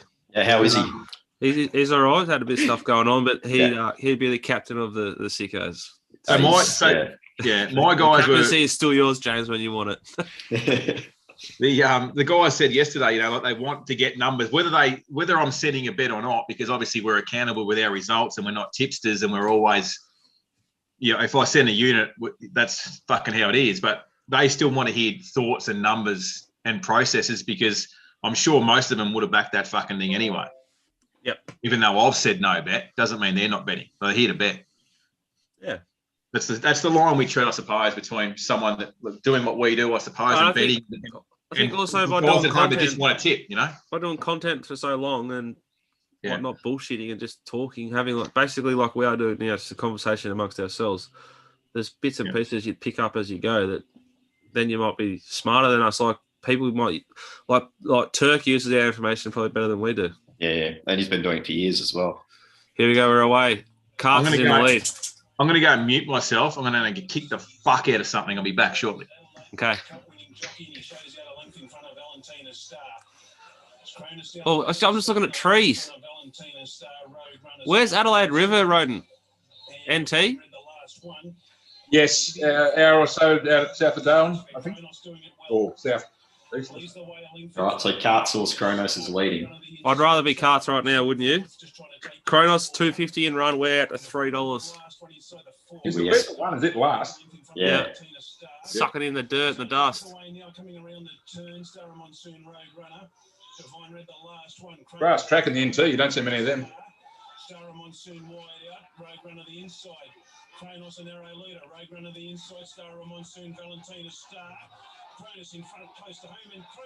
Carts, too good. Well done, Cart. Well done. Now, Matt I Barker's... backed that fucking thing too. I didn't fuck.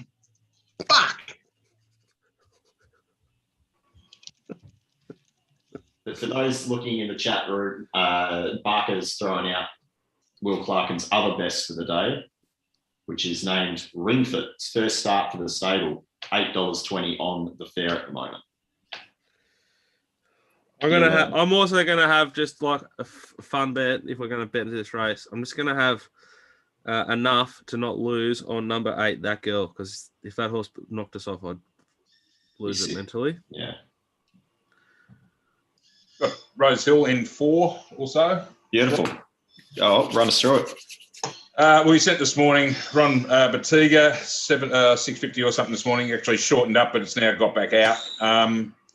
Look, he was totally unsuited in the Scone Cup. So you can forgive that. First run at this distance range for a while, but he did absolutely walk in last year over 1800, which is the second last time he ran in this distance range. So on its own, that won't get him beat. It's just a question of how well he's going. He's down in class, and as I said, there's excuses for last start. So I think he's a bet at the price. But this is a very open race. A lot of pros and cons with all of these horses. Look, Pandano was flying, but was set for the provincial championship. Had some excuses at Scone as well, but I don't know if they can get it back. Newberry's is down in weight and on the up, I suppose. Getting out in the market. Look, I wouldn't talk out of almost anything here if you can make a strong enough case for it. It's a very, very open race, but happy to have something on Batiga at the price. Okay. If you back this Will Clarkin thing in Adelaide, it's leading with Todd Panel on board. It's trading $1.50 in run, and it's going to go very close by the way that it was travelling top of the straight. Let's see if it can hang on. And it's going to get run over by... Get absolutely fucked. Got one at I've got one at Bowen too, boys. Oh shit! That's all happening now. Banana country. I think Bowen's named after Matty Bowen, the Queensland State of Origin player. Not sure. Could be. Deal that. Anyway, we're not at Bowen to have intercourse with arachnids. Oh, does that have...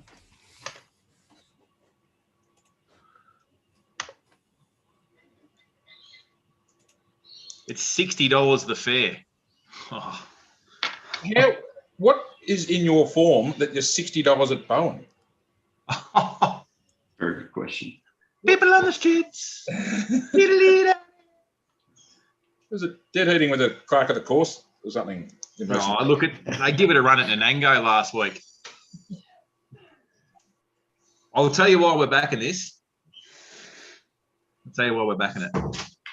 But we'll do Sydney first because they're coming up. I'll tell you what, in the old days, the bookies boards at Bowen wouldn't have gone anywhere near 60 to 1. They would have cut off at about 20, I reckon. Maybe they'd be closer to 600% than 60 to 1.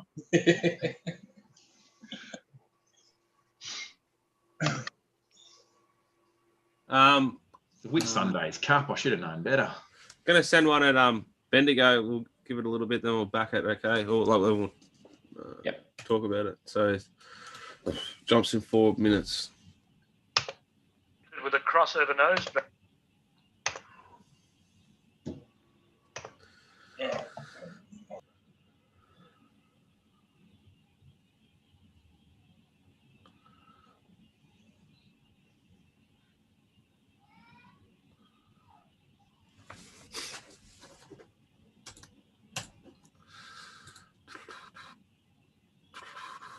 Oh, fuck yeah. 3 phases over on the rail.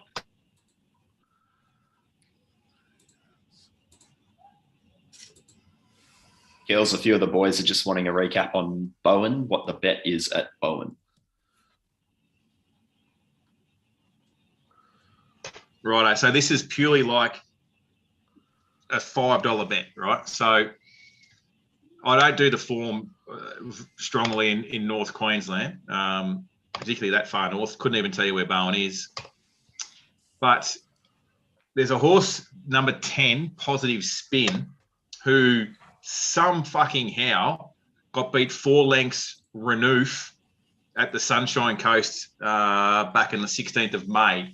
Now, it drew gate 1, held its ground, right? And I thought, yeah, it's not a bad effort. Now, before that, now Renouf has won a few races on the trot now and has been absolutely murdering them since it's come here.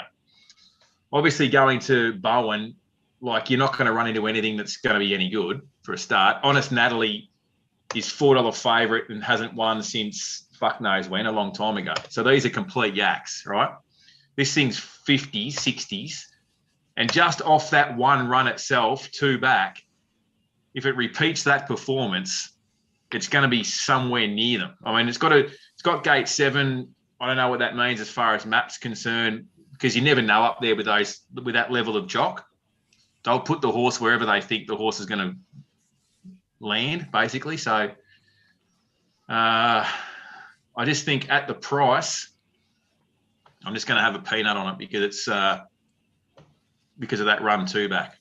Yeah, beautiful. Mark Roden, what are you thinking in run here with Potato? He showed a bit of intent and then he didn't. And he's ended up back because it looked like they were going to go 100 miles an hour, but of course they've all dropped anchor. Yeah. Look at these furlong times. And he's second half of the field, 3 wide. Just quickly, Import. Bendigo, race 8, number 2, Lions Tooth. Just having a bet on it. How many units? 2.5. Okay. God, I should have backed that. Fucking Welsh legend is bolting. Oh, I've got the wrong race up. Fuck, of course. Is that Kathy down the outside?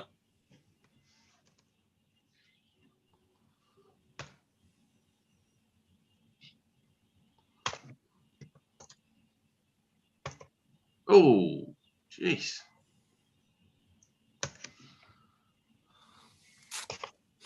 Four white socks. What else? Anyway, I won't be held accountable for this bet because it's just a complete peanut bet. This 57,500 matched on the fair. How much of that is on as a result of positive spin?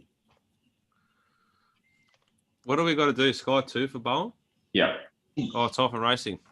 Sky 3, I think. That's reserved for WA only. He's going to go and sit OSL while it looks. What number is it? Number 10. Drop him behind the leader. Just drop him behind the leader there. He's almost snapped the horse's neck, hasn't he?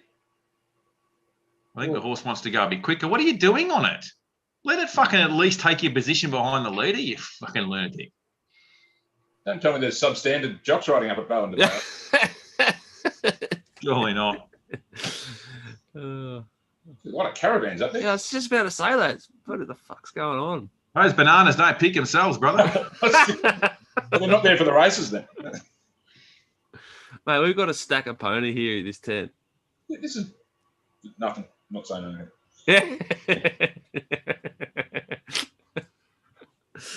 Oh. Tell you what, it's going better than fucking Batiga was at the same stage. Oh, look at the C's part too. Oh, Get into your work. Oh. Get into your fucking work. We were in the right hand, my man. I tell you what, if he'd gone to front or OSL, Oh. how much energy has he wasted fighting a horse for about 400 metres? Oh, exactly right. Exactly right. Just let it run. Quickly over to Sky. Had to race it up. 1 foot taller. We're outside lead. We're outside lead, entering the straight at Doc. Oh, fuck. 1 foot taller and sweeping the streets. Oh, 2 shots is fucking bolting here. 40s. Yeah, any odd price.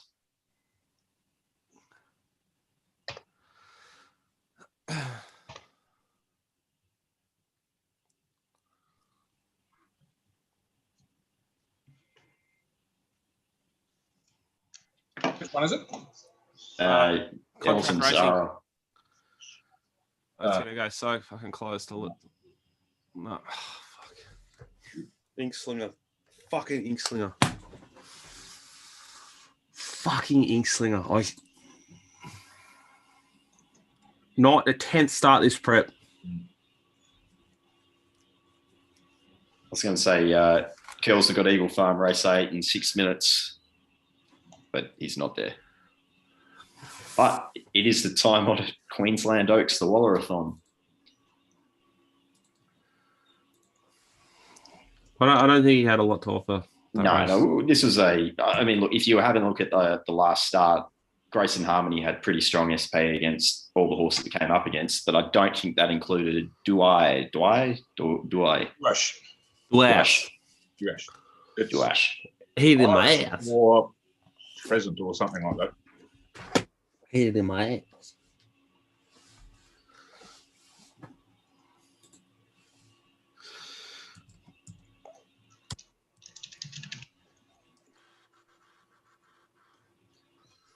Still another race to go at Bendigo.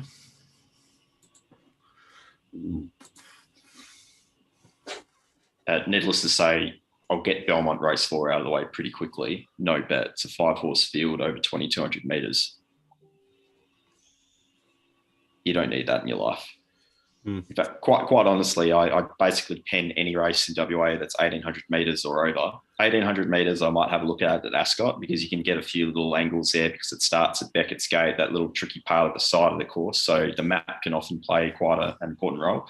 But anything longer than that, and you really just have to go back, watch all of the vision of their previous couple of starts, find horses that have been progressing because they just take turns. And if they weren't suited last start, there's probably as good a push as any. Yeah. But yeah, no, you can't bet into these god-awful staying races. Speaking of which, here's the Queensland Oaks. Yeah, this is another no-bet race at Eagle Farm because it's like Anthony's son's got a horse in this, Duays. We spoke about this on the deep dive, on the preview show, on Thursday. I sort of threw out Duay and Bargain that were two horses that we had rated a little bit shorter than market. Wanted to see some kind of tactics change with Uncle Chris. Wanted to see a market move with Uncle Chris. We saw Easy Far, the 5, go from $19 to $10 this morning and is already trading at $22 on our former friends platform. The exchange. The goats are starting to kick in. Mashani Whisper, the 14, is a horse that you don't have to put any time into at all. Congratulations to the owners for getting their members' tickets. It's 600 Betfair. It should be 6,000. Media Award had a gallop on the course proper on Tuesday and was subsequently scratched because it pulled up lame. It's a big difference going from like a soft 6 at Geelong to the tarmac of Eagle Farm. Chrissy Kelthor will be filthy. He'd be more filthy than that video that went around of him getting punched in the nose that night out the front of the pub. Just in case you didn't pick up on the previous show, Kerr's going to back over it one more time. Look, I thought Charm Star was a really good run, and I went back over and had a look at our preview show, and I was a complete disgrace in that preview because I fucking dribbled over this race for so long. Come up with nothing. So, of all the horses here that might have something left in the locker, and what can go to another level to win an Oaks, it's 8 Charm Star. It was first up for Uncle. Off a New Zealand prep from a New Zealand trainer. It was very, very strong data on punting form late, puntingform.com.au, and it has to improve. It has to improve. At its first run for Uncle, first start for him, like it was 63 days between runs. It's got been a length and a half. It has to improve.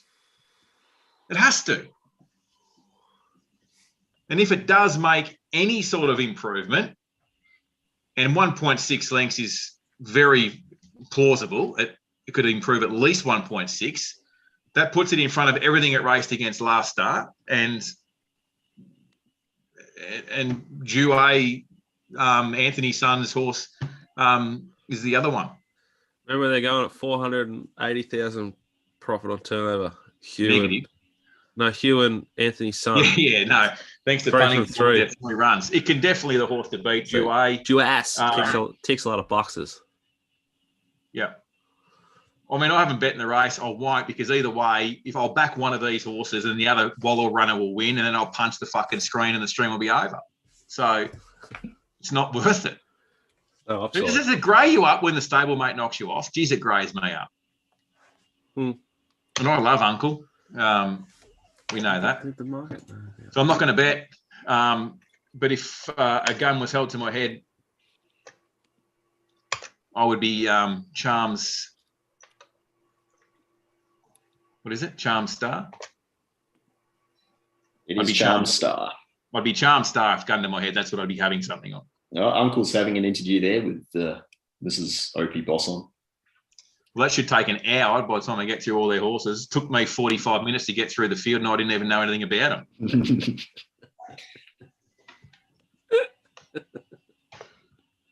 But, you know, like, I think, like, you got to take the most rational way home is this Charm Star's got something, it's got some improvement in it. 63 days off, ran really well. That's where I've landed. But okay? Yeah. If it fucking wins, I'll be claiming it. Don't worry. You do you, bro. King of the stream. He's done it again.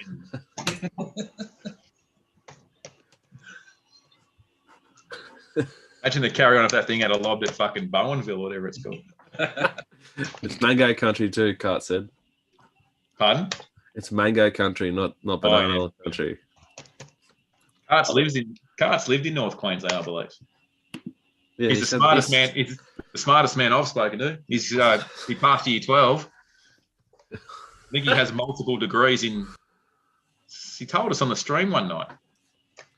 Jeez, it's hard to read the graphics on Channel 7, eh, Pete? Like the prices. I'm watching it in HD, so I'm sweet. But if you're watching on standard depth, yeah, probably. I can't get the HD on a Foxtel box. Oh man, you need to have the antenna dual wielding with the Foxtel box. You got to do that, old chestnut. Oh, just mute.com. Yeah, that too. How's like RSN?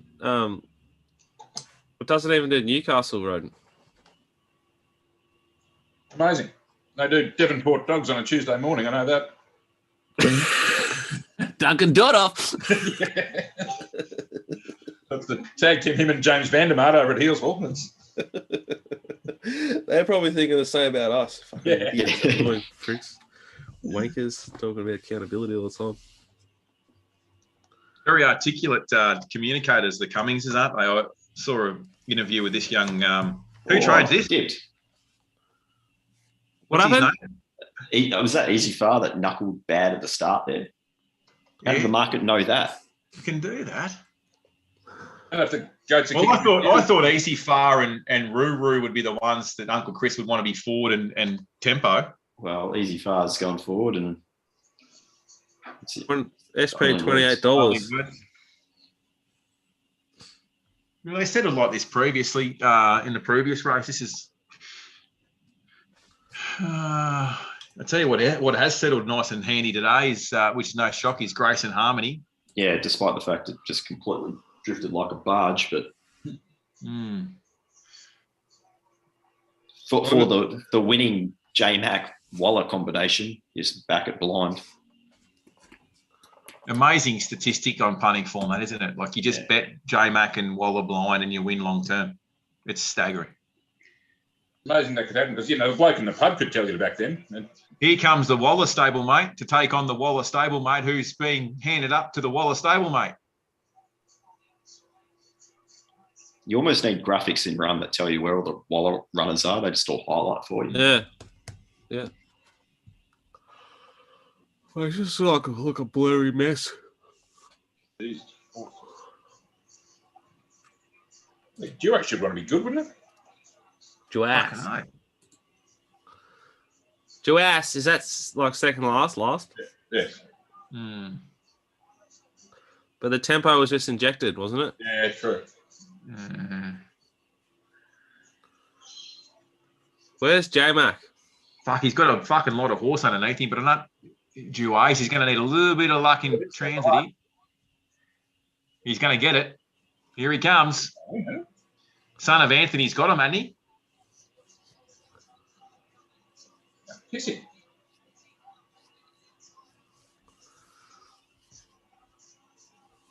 There's the Chrissy Waller Charm Star running into a hole or not. Yeah, it'll run a place. It'll run second. How good's that Hungry Heart for? Yeah, isn't it? Just, yeah. That's too good.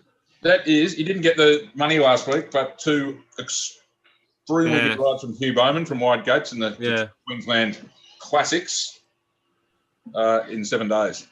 Do I get a sticker or something for picking the right Waller runner to be first home? You get the scratch and sniff one with like the little pineapple. Oh, yeah, sweet. Give me a strawberry one, can you? Yeah.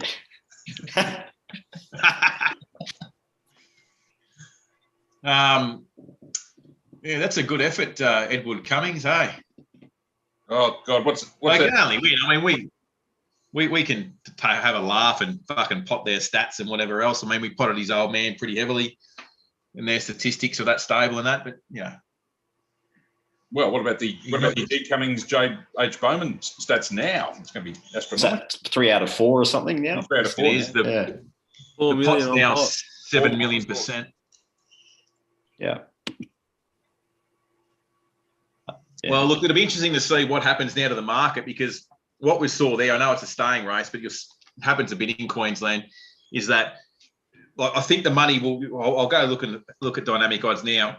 There will be horses that map like that will be backed in the last race. Now, we're already on the one that maps like that.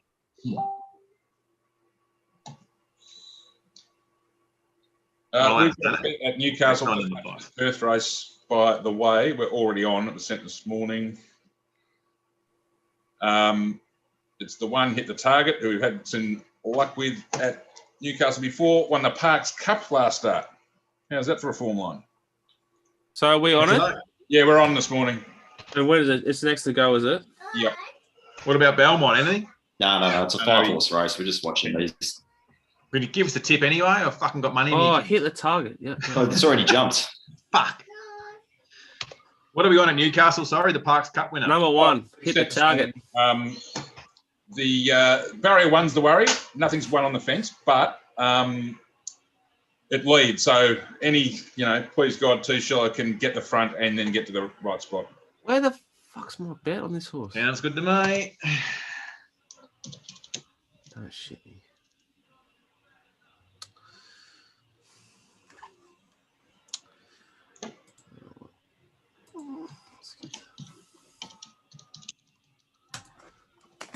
Oh, Brighton. Oh,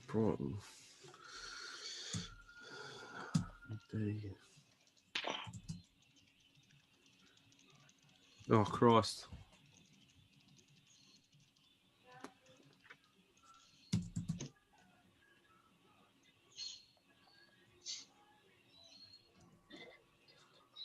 Goodness gracious me.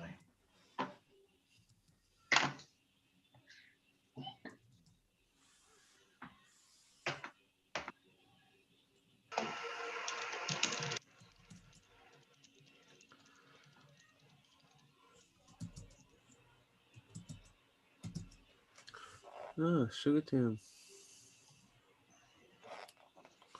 Good go, this, Mark. Yeah. Oh, it's got figures all over them. As I said, it's just that barrier 1 worries me. Sorry, I'm just watching Hugh coming back to scale. He's doing those ones. It's like as Jacko said this morning after the first tilt Bendigo, who do I invoice? Yeah, exactly. And it's only just begun for him. He's got decades of ending up with nothing to come. All right. Geez, they're articulate, those Cummings kids, young men. Educated. Fucking hell. But you just know they're going to be successful, whatever they do. Pretty brothers. James and Edward, brothers or cousins? Brothers. Well, if you go by Jack Dickens' theory, they've got the same surname and they're around the same age, so they must be brothers. Yeah, they're both in the industry. You know Patrick Cummings, the cricketer? I actually just learned that. This is no bullshit. I didn't think James Cummings was Anthony's son because he's way too skinny. That's how I did that. So he is though. Yeah. Well, what do you think about Kelvin and Tony McAvoy then? If you just go by body shape. Kelvin's never been a jockey, but they're not too dissimilar. Never will be. Wait till you see me and my brother in the flesh. You would not. He has to run around the shower to get wet. A few more cans and you'll see me shortly. Little Adam Sandler, Freddie Mercury. Oh, fuck. Oh, well. Anyway, good on you, Huey. That was a nice win. Sorry, I'm still watching the aftermath here. Quickly for Alex Pappas, who's wondering on the drift on adornment there in the last race at at Belmont. I think more than anything, its figures were probably modest for that race. I think a lot of it was just market percentage, though. As the market percentage came down, the horse had to drift out. And they've obviously backed Mrs. Brown's Boy because it was going forward, but I couldn't have it 1,600 metres going up to 22. That was a very strange betting move there.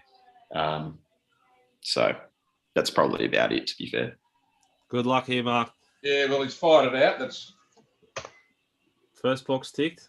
First box ticked, but we don't want too many outsiding, as I said, because I'm a bit worried about that fence. Did Gaz Harley tip this? I didn't notice. That's very remiss of me. Fucking hell. Well, it's been 380, 360, so there's some chance. Yeah, big chance. Yeah, me mate, Chrissy Lewis, he's been training a long time. He likes this. It's not bad, Dad. Where are Flemington's coming up, Jack. What are we doing? Yeah, I'm just doing it now. Multitasking. It's that fucking thing, the Empire outside us. I didn't want it there. Waiting for a mate for millions. Where's he? 3D. Can't go. What's the 2? Hey, look at this Empire thing. God, 10-1. Here we go.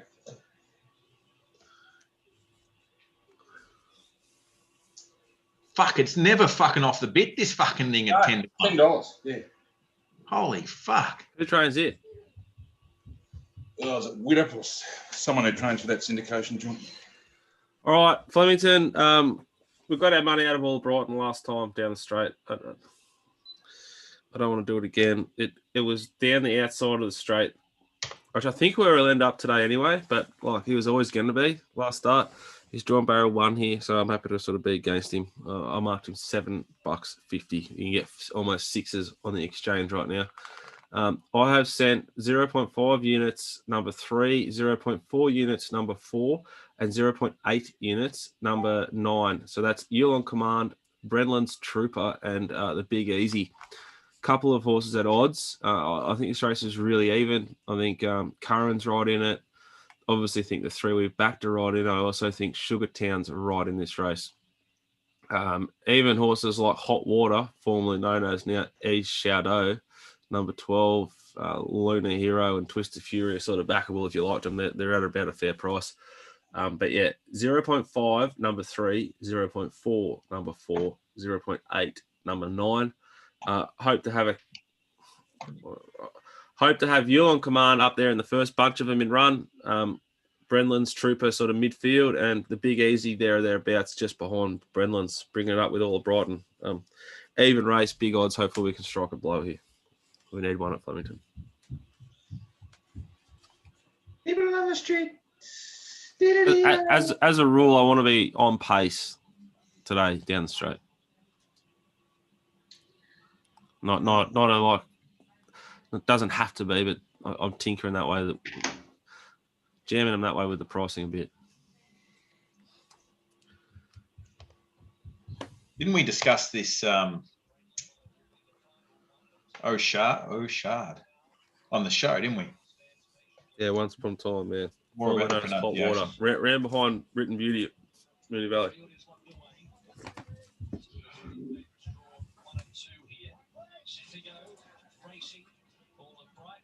Cleanly with also Curran, Sugartown, the filly jumped away quickly and out deep on the track. There we go. Yulong's leading, so good start. Big Easy's back last with Hot Water, All of Brighton and yeah, that's the other 2. A Yulong horse has already won today, hasn't it? I don't know. Yeah, the other horse is in a nice spot just behind the speed. That's that Trooper thing, sort of the same spot as Mark Zara was down the last winner down the straight. Wait for the clock tower, son. They're all off the bit. The Big Easy's got pony. You fucking idiot. Who is that? Who is it? Fucking Dean. Got that wrong. I didn't know. I could find Curran. I marked Pioneer River 30s. Fucking Dean Endel though. Big Easy had a lot of pony. Righto, Gold Coast. Yeah, sorry, I'm just going to review this. I'll quickly do Gold Coast while you review. Look, this fits the profile. Remember a few weeks ago I spoke about M Costa and how rattled I was. On my review, they run the market. The factor is backed like it is the only horse in the race, and it probably wins. Fuck. I priced it, well in the market. Certainly a good chance. I thought it was definitely a good chance. I was a little query, trying to map the race, but sort of kept coming back to it. I wasn't going to back it at $2.70 this morning, so I'm not backing it at $1.90 today. But as I said, the stable, as a rule, run the market. So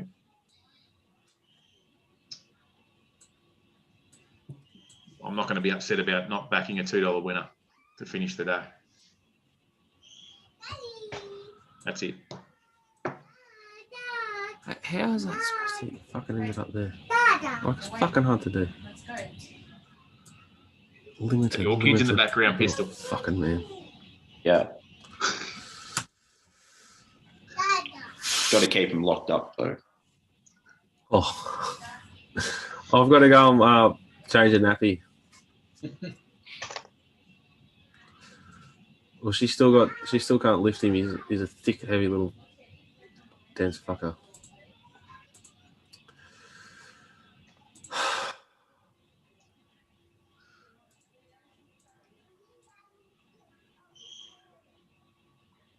Yeah, Mark Broden.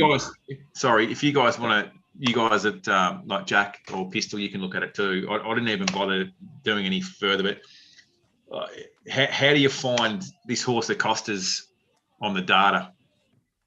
Like it's $1.80. Yeah, it's $1.80. Like I think like I'm not finding it. Like Queensland's hard enough. Like before you even say that, you know what I mean? I already sort of think that way about most of it. So yeah, what you do is a really impressive, difficult to nut out. Games everywhere. So you see the like 270 to 240 post scratchings, and you're like, okay, they like it. And that's the sort of stable that you want to see some support. And then you fucking blink and it's 240, 195, one roll. I'll just be back, guys. So I'm not chasing the fallen sword price-wise. I mean, obviously it's a bit of a thin race, but normally, Mark, and this is probably a question for you, like there's some setups with different horses, different stables that you just got to respect the price. Definitely. Well, I could shop around this horse at this price, yeah, but I ain't going to. Well, that first race we did in Sydney on the screen, where I was on Zing, who's, the three of them hit the line together. I was hoping and expecting that the winner, Great House, was going to drift like $4.80 out to $8 or something, and it was under $4 every tote. And as I said straight after the race, there was no way this horse is going to run $8. Which is what I was. If Uncle didn't like it, it's $8. Yeah. Or if That's first up. But look, everything was against it. First up, that stable, first up, everything. Yeah. And when you see it that firm, you just know that you're off. You're half off. Yeah.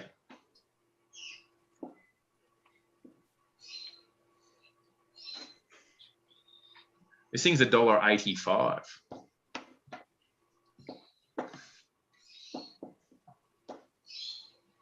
What's this called? The Factor. The Factor. Costa had one entered at Rosehill today, but it's scratched.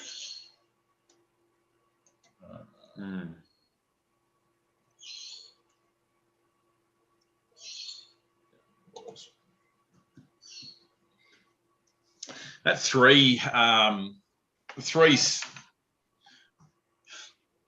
it's got a bad racing pattern. It'll probably get back a bit here.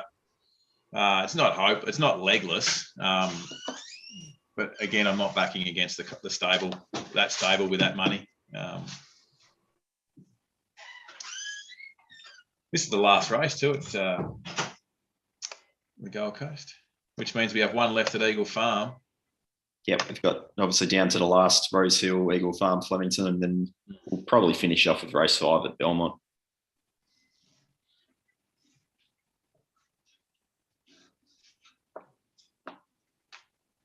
I'll throw a few bones for the Toowoomba card for anyone that's interested. Yeah,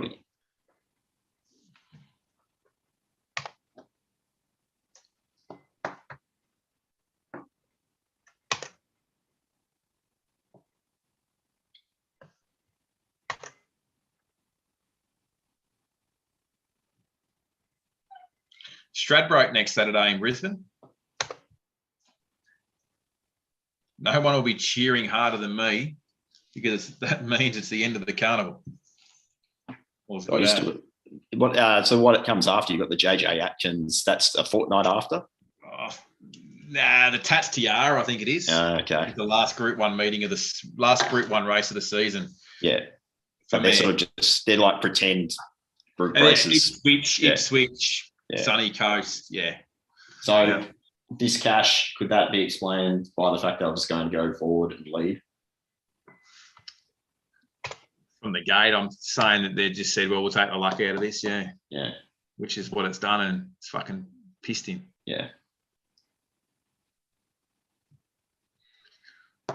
I mean, I'm not fucking casting aspersions here. I'm looking at the data that's presented to us, and I'm looking at the betting fluctuations, and the stable is as good as anyone at producing horses that run to market. That's all.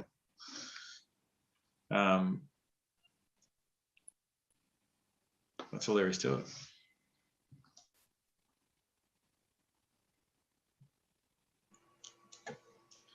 Now, you could probably say fool me for not taking the 270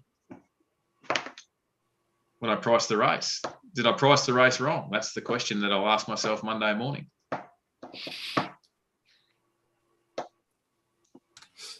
How many points do you give for a positive trial? Was it a positive trial? I'll give 3 for a big trial. Yeah. For anyone that watches... on our pricing guide, or whatever you call that.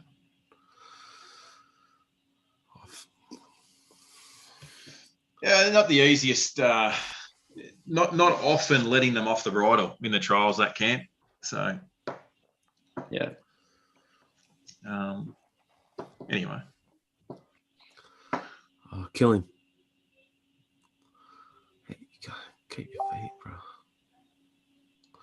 I guess it was also, one at the track and distance before. There's a few little positive factors there. Absolutely. Yeah. But nothing where it makes you jump out of a tree to run and back it without being maybe involved at the stable level. Look, I could have taken 270, and then if it touches 320, I'm suey. Yeah.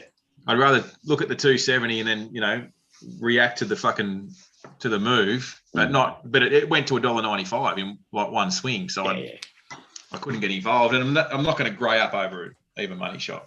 Grey up over Lewis January at $4, fair enough, but. Oh, you idiot. Fuck. Jack's having a good hard look here. Something. From Tyler, do you boys bet with Bet Deluxe? Anyone here have a Bet Deluxe account? I thought I was on mute. I'm watching the Swans game. Yeah, you're not on mute. Sorry. Right. Who's this? Who is the old bloke in the hat that keeps potting him in the chat? Is that what it says? Who is the bloke with the hat in the chat that keeps potting you? I don't know. Fucking. Where are we up to? Oh, check the app. Oh, right.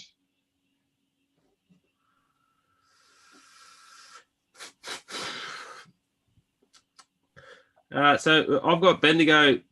The last at Bendigo, last at Flemington to come. I half like one at Bendigo, a little bit, but completely ignored the market their last race, just thought, fuck it, you're wrong, and they were right. Horse at 10th start this prep. Fuck me.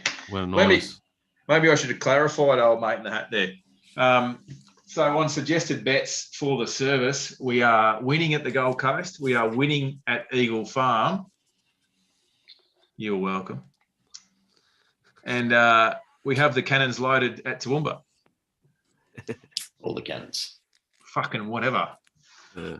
I'll probably win 30 units tonight at Toowoomba, and then you'll see a fucking Twitter live video about 9 o'clock. Look forward to that.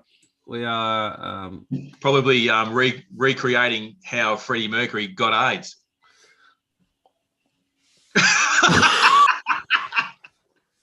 This is live, man. Oh, it is too. Shit. Hey, we're 10 and a half out for nothing back so far at Flemington. Did he inject himself with, like, was he on heroin or anything? Or was it just unprotected sex? Yeah, just that. 7.8 out and 7.8 back at Bendigo. So was that like both? He batted for both teams, didn't he? Freddie? He barred nothing. Freddie did whatever Freddie wanted, as he should have. I don't need that in my head when I'm going to this party tonight. That's for sure.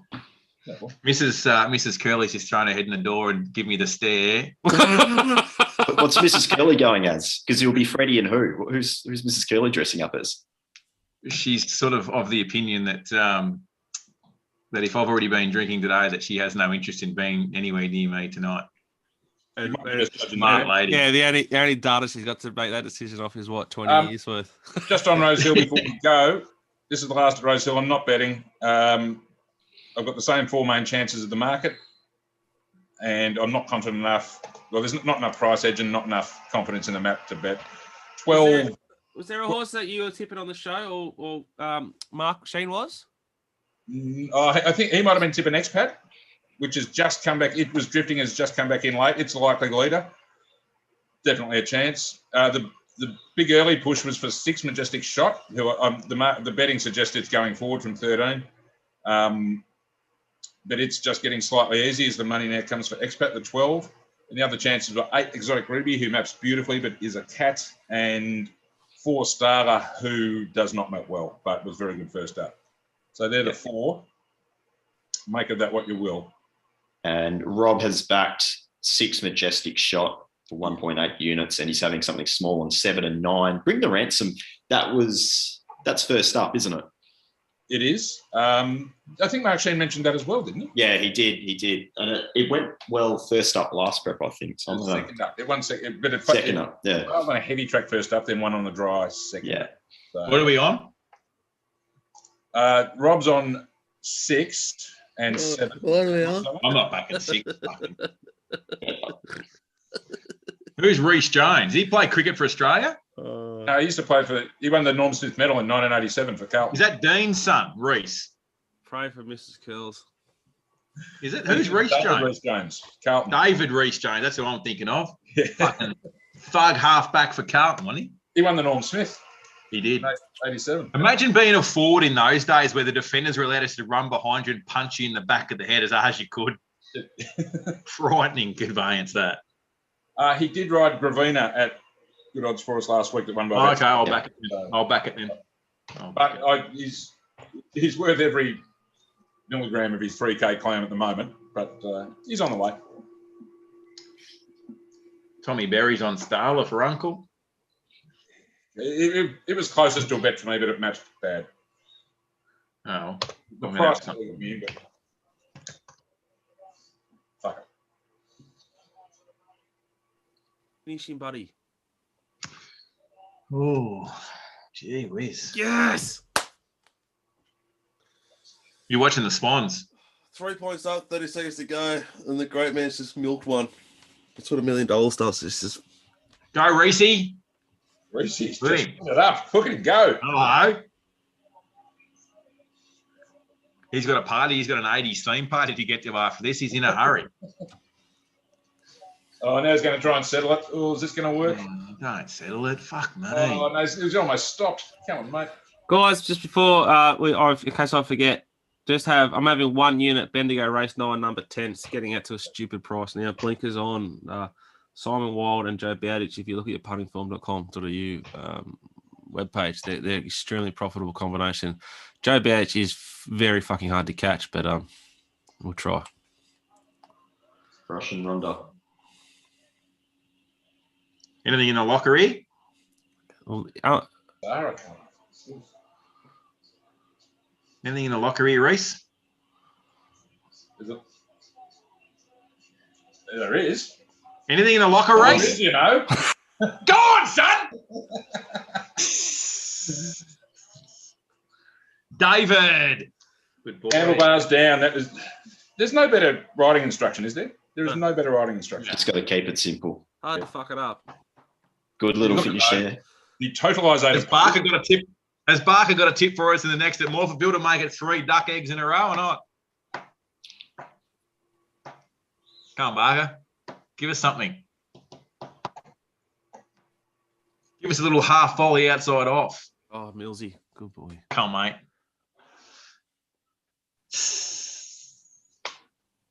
Jeez, that's good.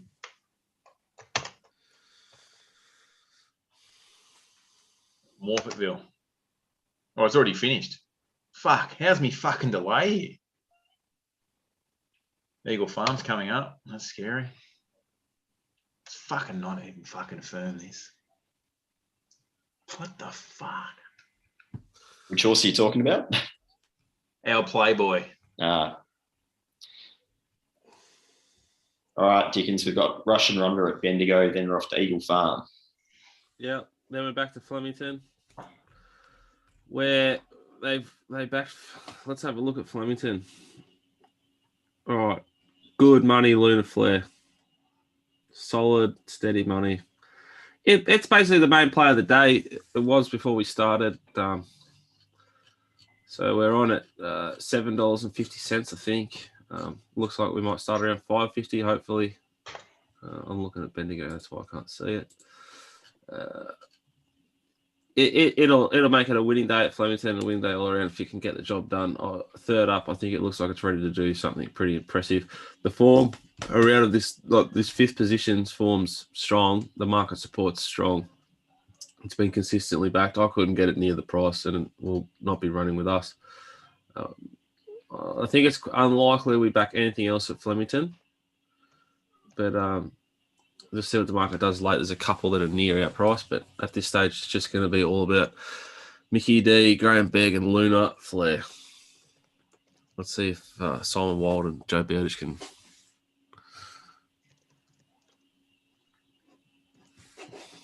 look after us.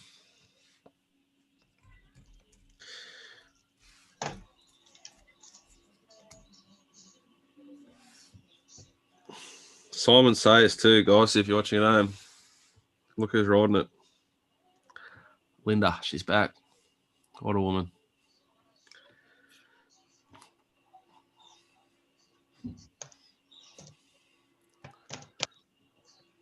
Where the fuck's Joe? Geez, they all want to go slow, don't they? We're in the 1-1, aren't we? I know. I think we're in the 1-1. Yep. What colours is it? Blue sleeves. Cap. Yellow and red checks, blue hat, blue sleeves.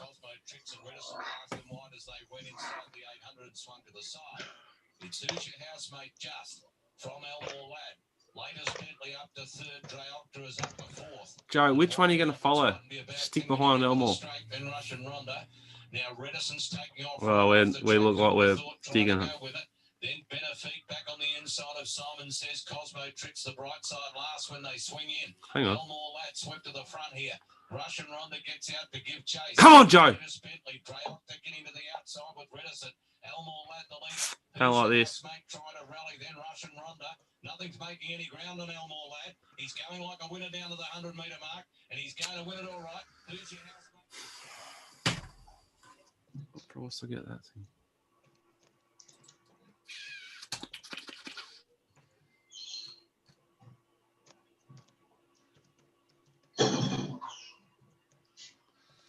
Someone just kick a bin. Some bottles were put in our bottle bin by my wife. Sounded like only 2, which was something that was a surprise. Rightio, Eagle Farm Race 9, the last race on the card. We've had a small bet for the service on 5, our Playboy.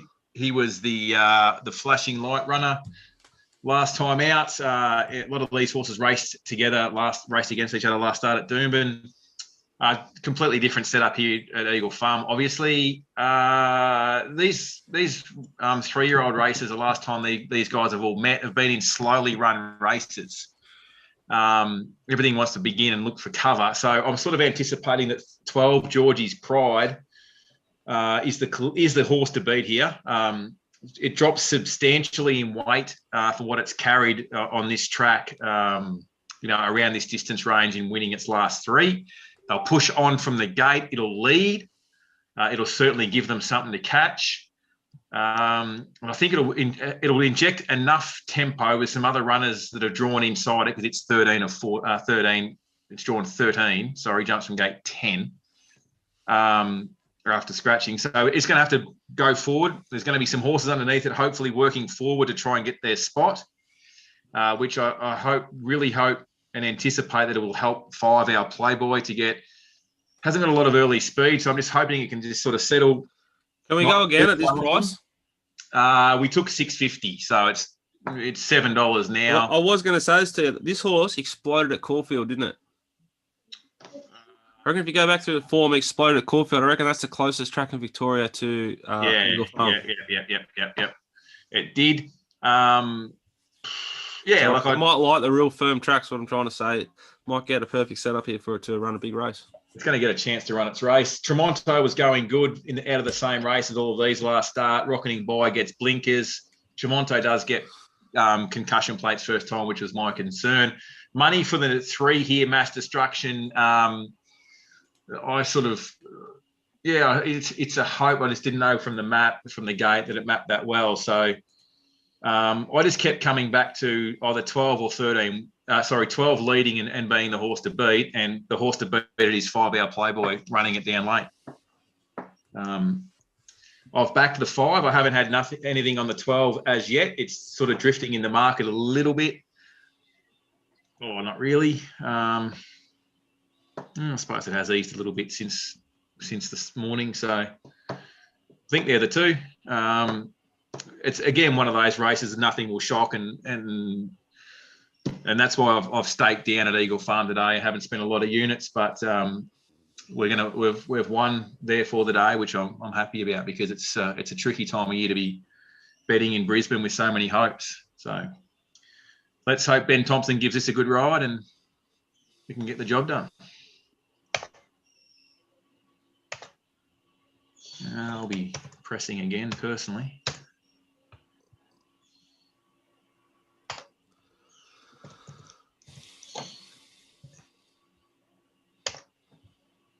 One to go Flemington and it's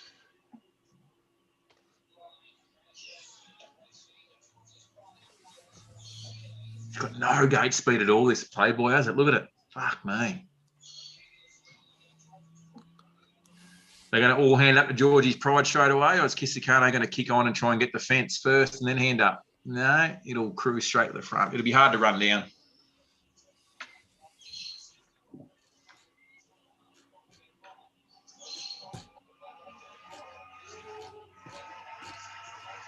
I would have thought Streaker might have been in a more forward position, but he's taken a sit on it as well. this second last, is it? Yeah. It's going to need every bit of its fucking dash that it showed last start. It's not going to show it.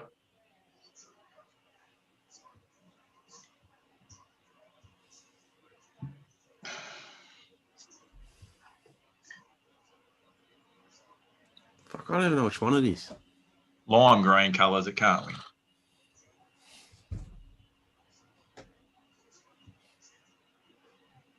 Fucking, is that T gone again down the outside? Going to get there.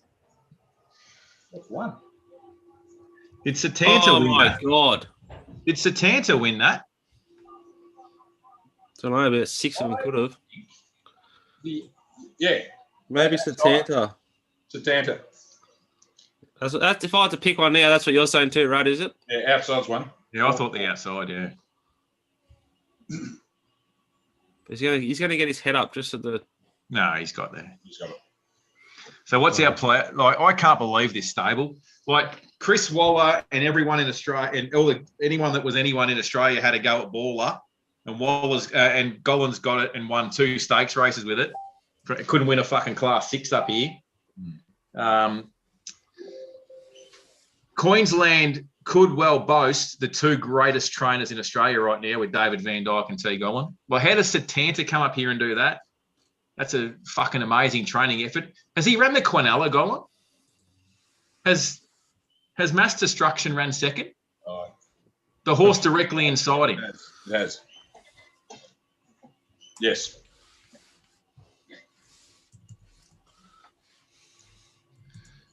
How did our Playboy fucking... Where did it finish? That's 6th.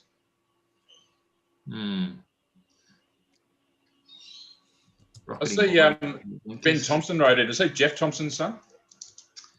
Must be.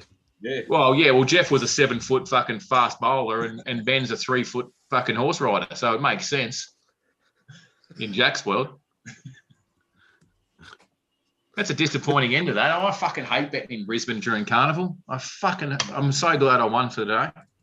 Because that's unbelievable, that. Have a look how fast Satanta was off him at the 100. Fuck, it's launched. Yeah. Oh, just win. This thing, we're second favourite now with Luna Flare here on the Fuck me. He's too good, T-Gone. How the fuck does it win?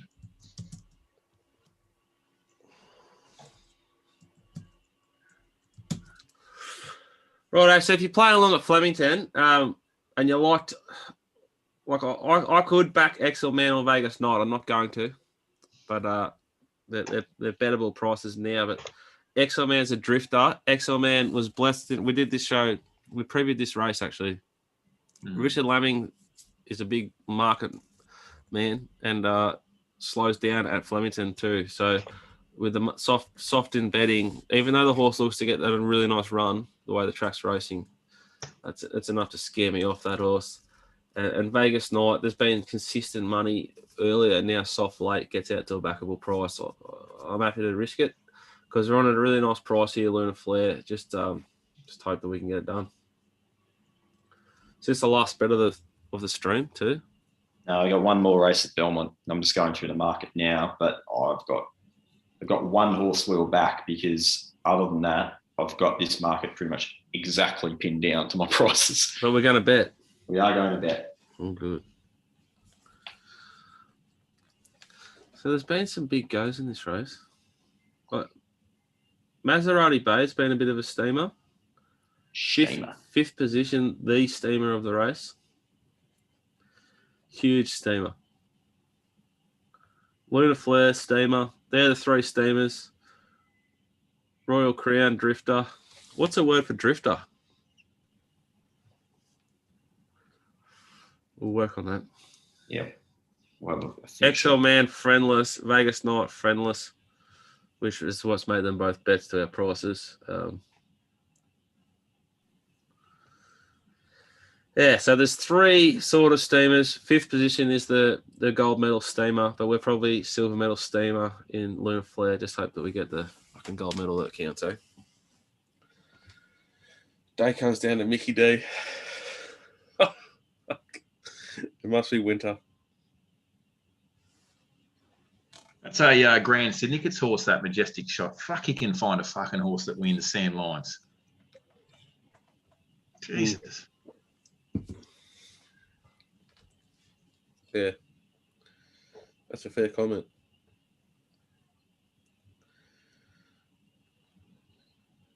Unbelievable. Done a good job, Grand Allard, with his prep 3 wins from 5 starts and a second in a black type fillies race. What was that, mate? Just that Majestic Shot, Grand Allard's done a really good job with it. 3 wins from 5 starts, his prep and a second in a black type fillies race as well. Yeah. Unbelievable.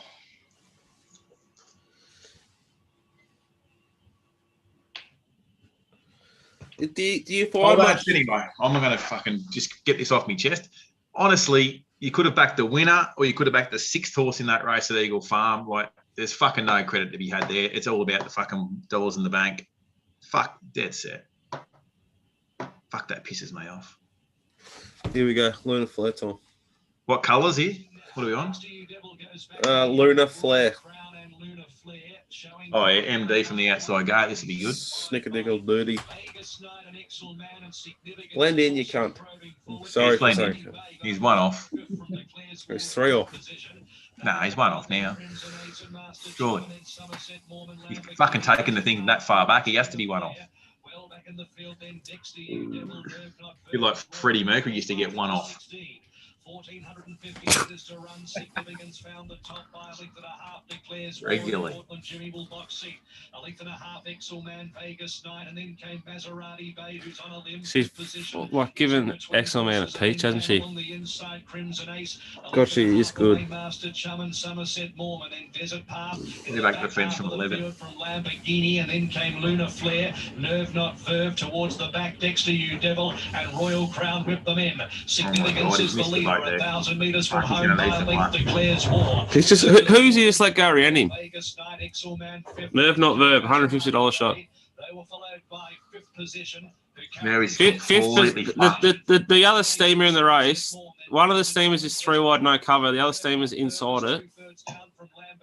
The 2 that he's behind are fucking Gonski. Or what? Yeah, 5th position's in a beautiful position. Look at this horse. It's fucking jogging. What are you doing? Inside? Why would you go inside?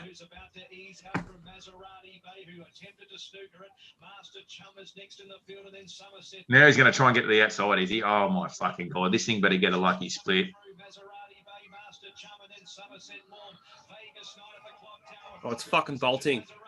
Fuck me. Here it comes. Go! Come on. Oh, get it! Yes! Oh!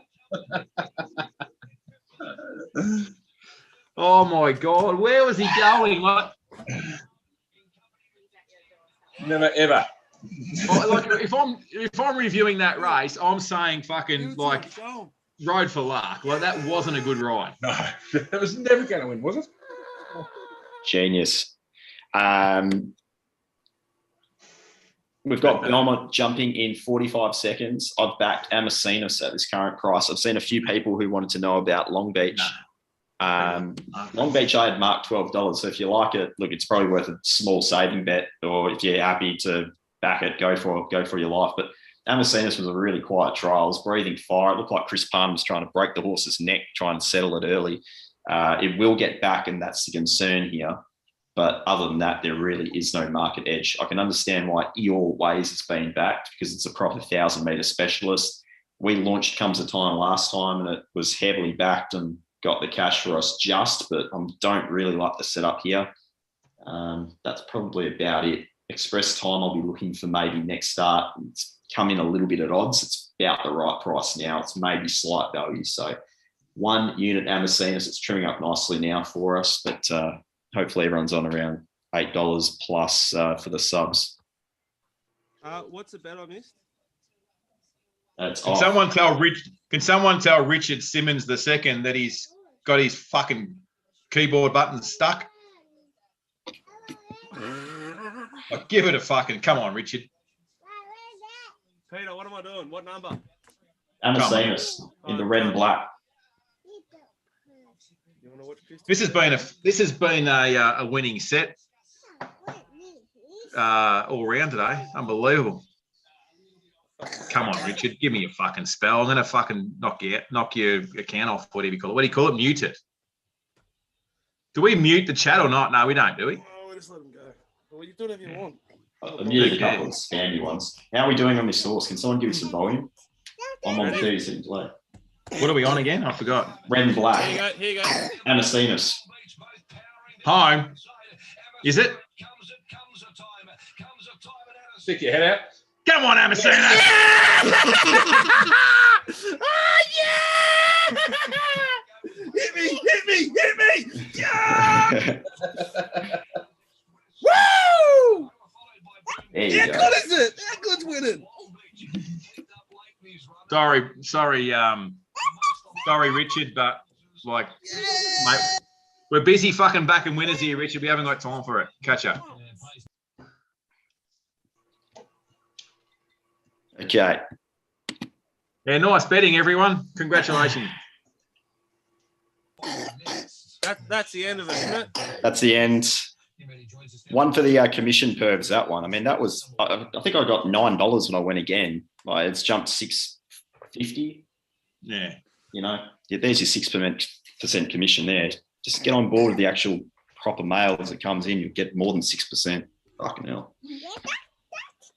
Well, that's, I think it's important that you brought that up, Pistol, because you're a late mail service. And well, like the other thing, the stream's about to end. Peter's got another 5 races to bet into. Another that's 4. right. Yeah. Like, sign up now. And don't try and get them early. Just you get them when you're giving them. If you haven't figured out like that, I would have tried to get them like right now a long time ago. There's also there is Pistol gives them when Pistol gives them. You do find a tendency to wonder when Pistol's going to send the bet. You just have to trust the process there. Well, that horse, for instance, was $4 this morning. Well, you're not, yeah. And it's, what do you take it? $8 and $9 on the fair. Yeah. Late. Yeah. So, yeah. Want me to give a quick Toowoomba thing or not? Yeah, go for it. We've got a little bit of time, so. Right. Oh, big finish, eh? Yeah, that was enormous. Well done. That was enormous. Toowoomba race 1 is 18 minutes away. Well, you could probably treat yourself to watching the last start replay of number 9 at Princess KO. Traditionally, a horse that gets back, it was sort of had every chance to back when the service was on the winner at $16. But then last start was given completely none, but did have a bad gate and rode accordingly. This is a little bit shallower race. I think it'll settle a little bit closer. I give it a chance. Wait a minute, and Zakwa will both get back from their gate. So I'm hoping Princess KO can push forward a little bit from gate 6. And it could easily find itself 5th one off.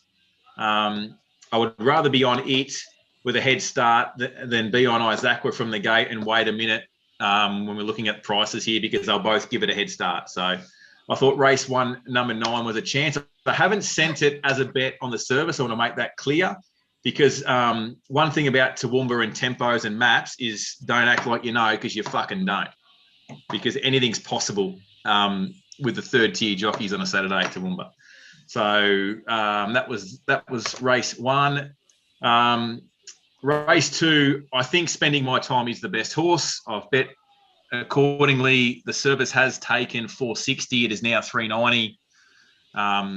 So please yourself if you want to dive in. I think the 10 will lead, and I think it'll have a bit of company, and I think it's weak. Spending My Time, if it doesn't hold behind the leader, will end up through the fence. If it does end up there, it'll need a ride, but thankfully it has a jockey on it. So I was happy to bet. Race 3, I was against the 1. Trusting the data here that 5 or 6 win. I don't have to give away prices here, do I? Like, the service has got the prices, so that's fair, isn't it? Yeah. Now, the mailbag, our system, our prices have the 3 very short in race 4.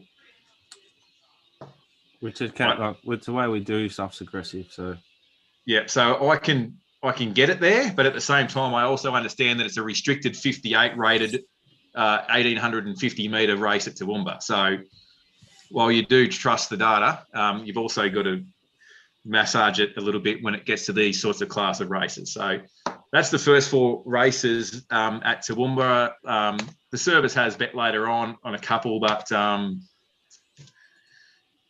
I think this one's an obvious one. I'll give this one out. We've taken a much better price than currently available anyway. race 6, number 6, Perfect Encounter. If you have a look through the form from its last run where it was gas to lead on a wet track, a Wednesday Metropolitan winner has come through the race. The horse that ran Enlisted Grade and ran really well come through that race as well. From gate 1 back on the home deck, a couple of speedy squibs around it that it can sit off. It'll posse up just off the speed. And it's our biggest bet of the night, single outright bet. At much better price, or a little bit better price than we've taken here, obviously, but it's 272 around the tab and stuff. So, how's there's some guy on the chat like Richard something. What a sad little man. Oh, well, he had an account earlier called Richard Simmons 3, didn't he? Yeah, whatever. I had to block it because he kept sending the same message over and over that was clogging up the feed for everyone else that were enjoying getting the information and backing winners. I'm not going to make any apologies for blocking it. In better news, Curly, just a quick glance at Twitter, your favourite website, and a mention of you has been retweeted by the Freddie Mercury bot. Yeah, I saw that, Freddie. Yeah. Let's get into it. The army of Freddie Mercury fans all over the globe. If that's not fucking momentum, nothing is. Come on, dead set. Now we've got Richard Simmons 5. Fucking give me a fucking spell. Come on, mate. Does Richard Simmons go on other streams and do this? I mean, no, it's just like it's the fifth account for that name that I've had to block. Come on, mate. Oh, fucking hell, Richie. Look, anyway, I hope that you guys are listening at home got those numbers. If not, you can always just scroll back a little bit on the recording. That's what we're on at the service. Obviously, the guys on the service have got a better price than what I'm quoting, but for $20 a week, I'm covering 4 or 5 meetings a week. You can give up a couple of cups of coffee and get on board. It's not all Freddie Mercury and sexually transmitted diseases and beers at my end. It's a lot of work and a lot of wagering. So thanks for joining us. Had a good time. I'm going to order an Uber. Beautiful. Well done, Kells. It's funny how I've never seen that bloke or been told about that bloke pounding in other streams, eh? It's just silly. Losers. It's not Richard Simmons who used to do the exercise videos in the 80s, is it? It's actually Gene Simmons' son. An arse licker. Very good. A rev share and fucking... Look, I don't care if we have 1,600 people looking at us or 16 looking at us. I hope that everybody's enjoyed that because that was... I fucking enjoyed that because I don't actually like pickled bet while I'm drinking cans, listening to you blokes and won money. So that's a good day. Thank you, lads. Incredible finish. Flemington, Perth, everywhere. Fantastic. Yeah, we've still got 4 more in WA. So for those who are in with my stuff, we're already up. What are we? 4.5 out for 15.3 back. So Jesus. We've got a few more, including one of my own horses running. I don't think we'll be backing her, but we'll see. We'll wait and see what the market does later. Yeah. So the stream ends now, but Yep. Head to the website if you want to bet with Pistol or not. We will be. Do not buy my stuff now for the rest of the day because you won't get anything from me until tomorrow. Buy Pistols instead. All right. Thanks for joining us. Beautiful. We'll be back on Monday to deep dive.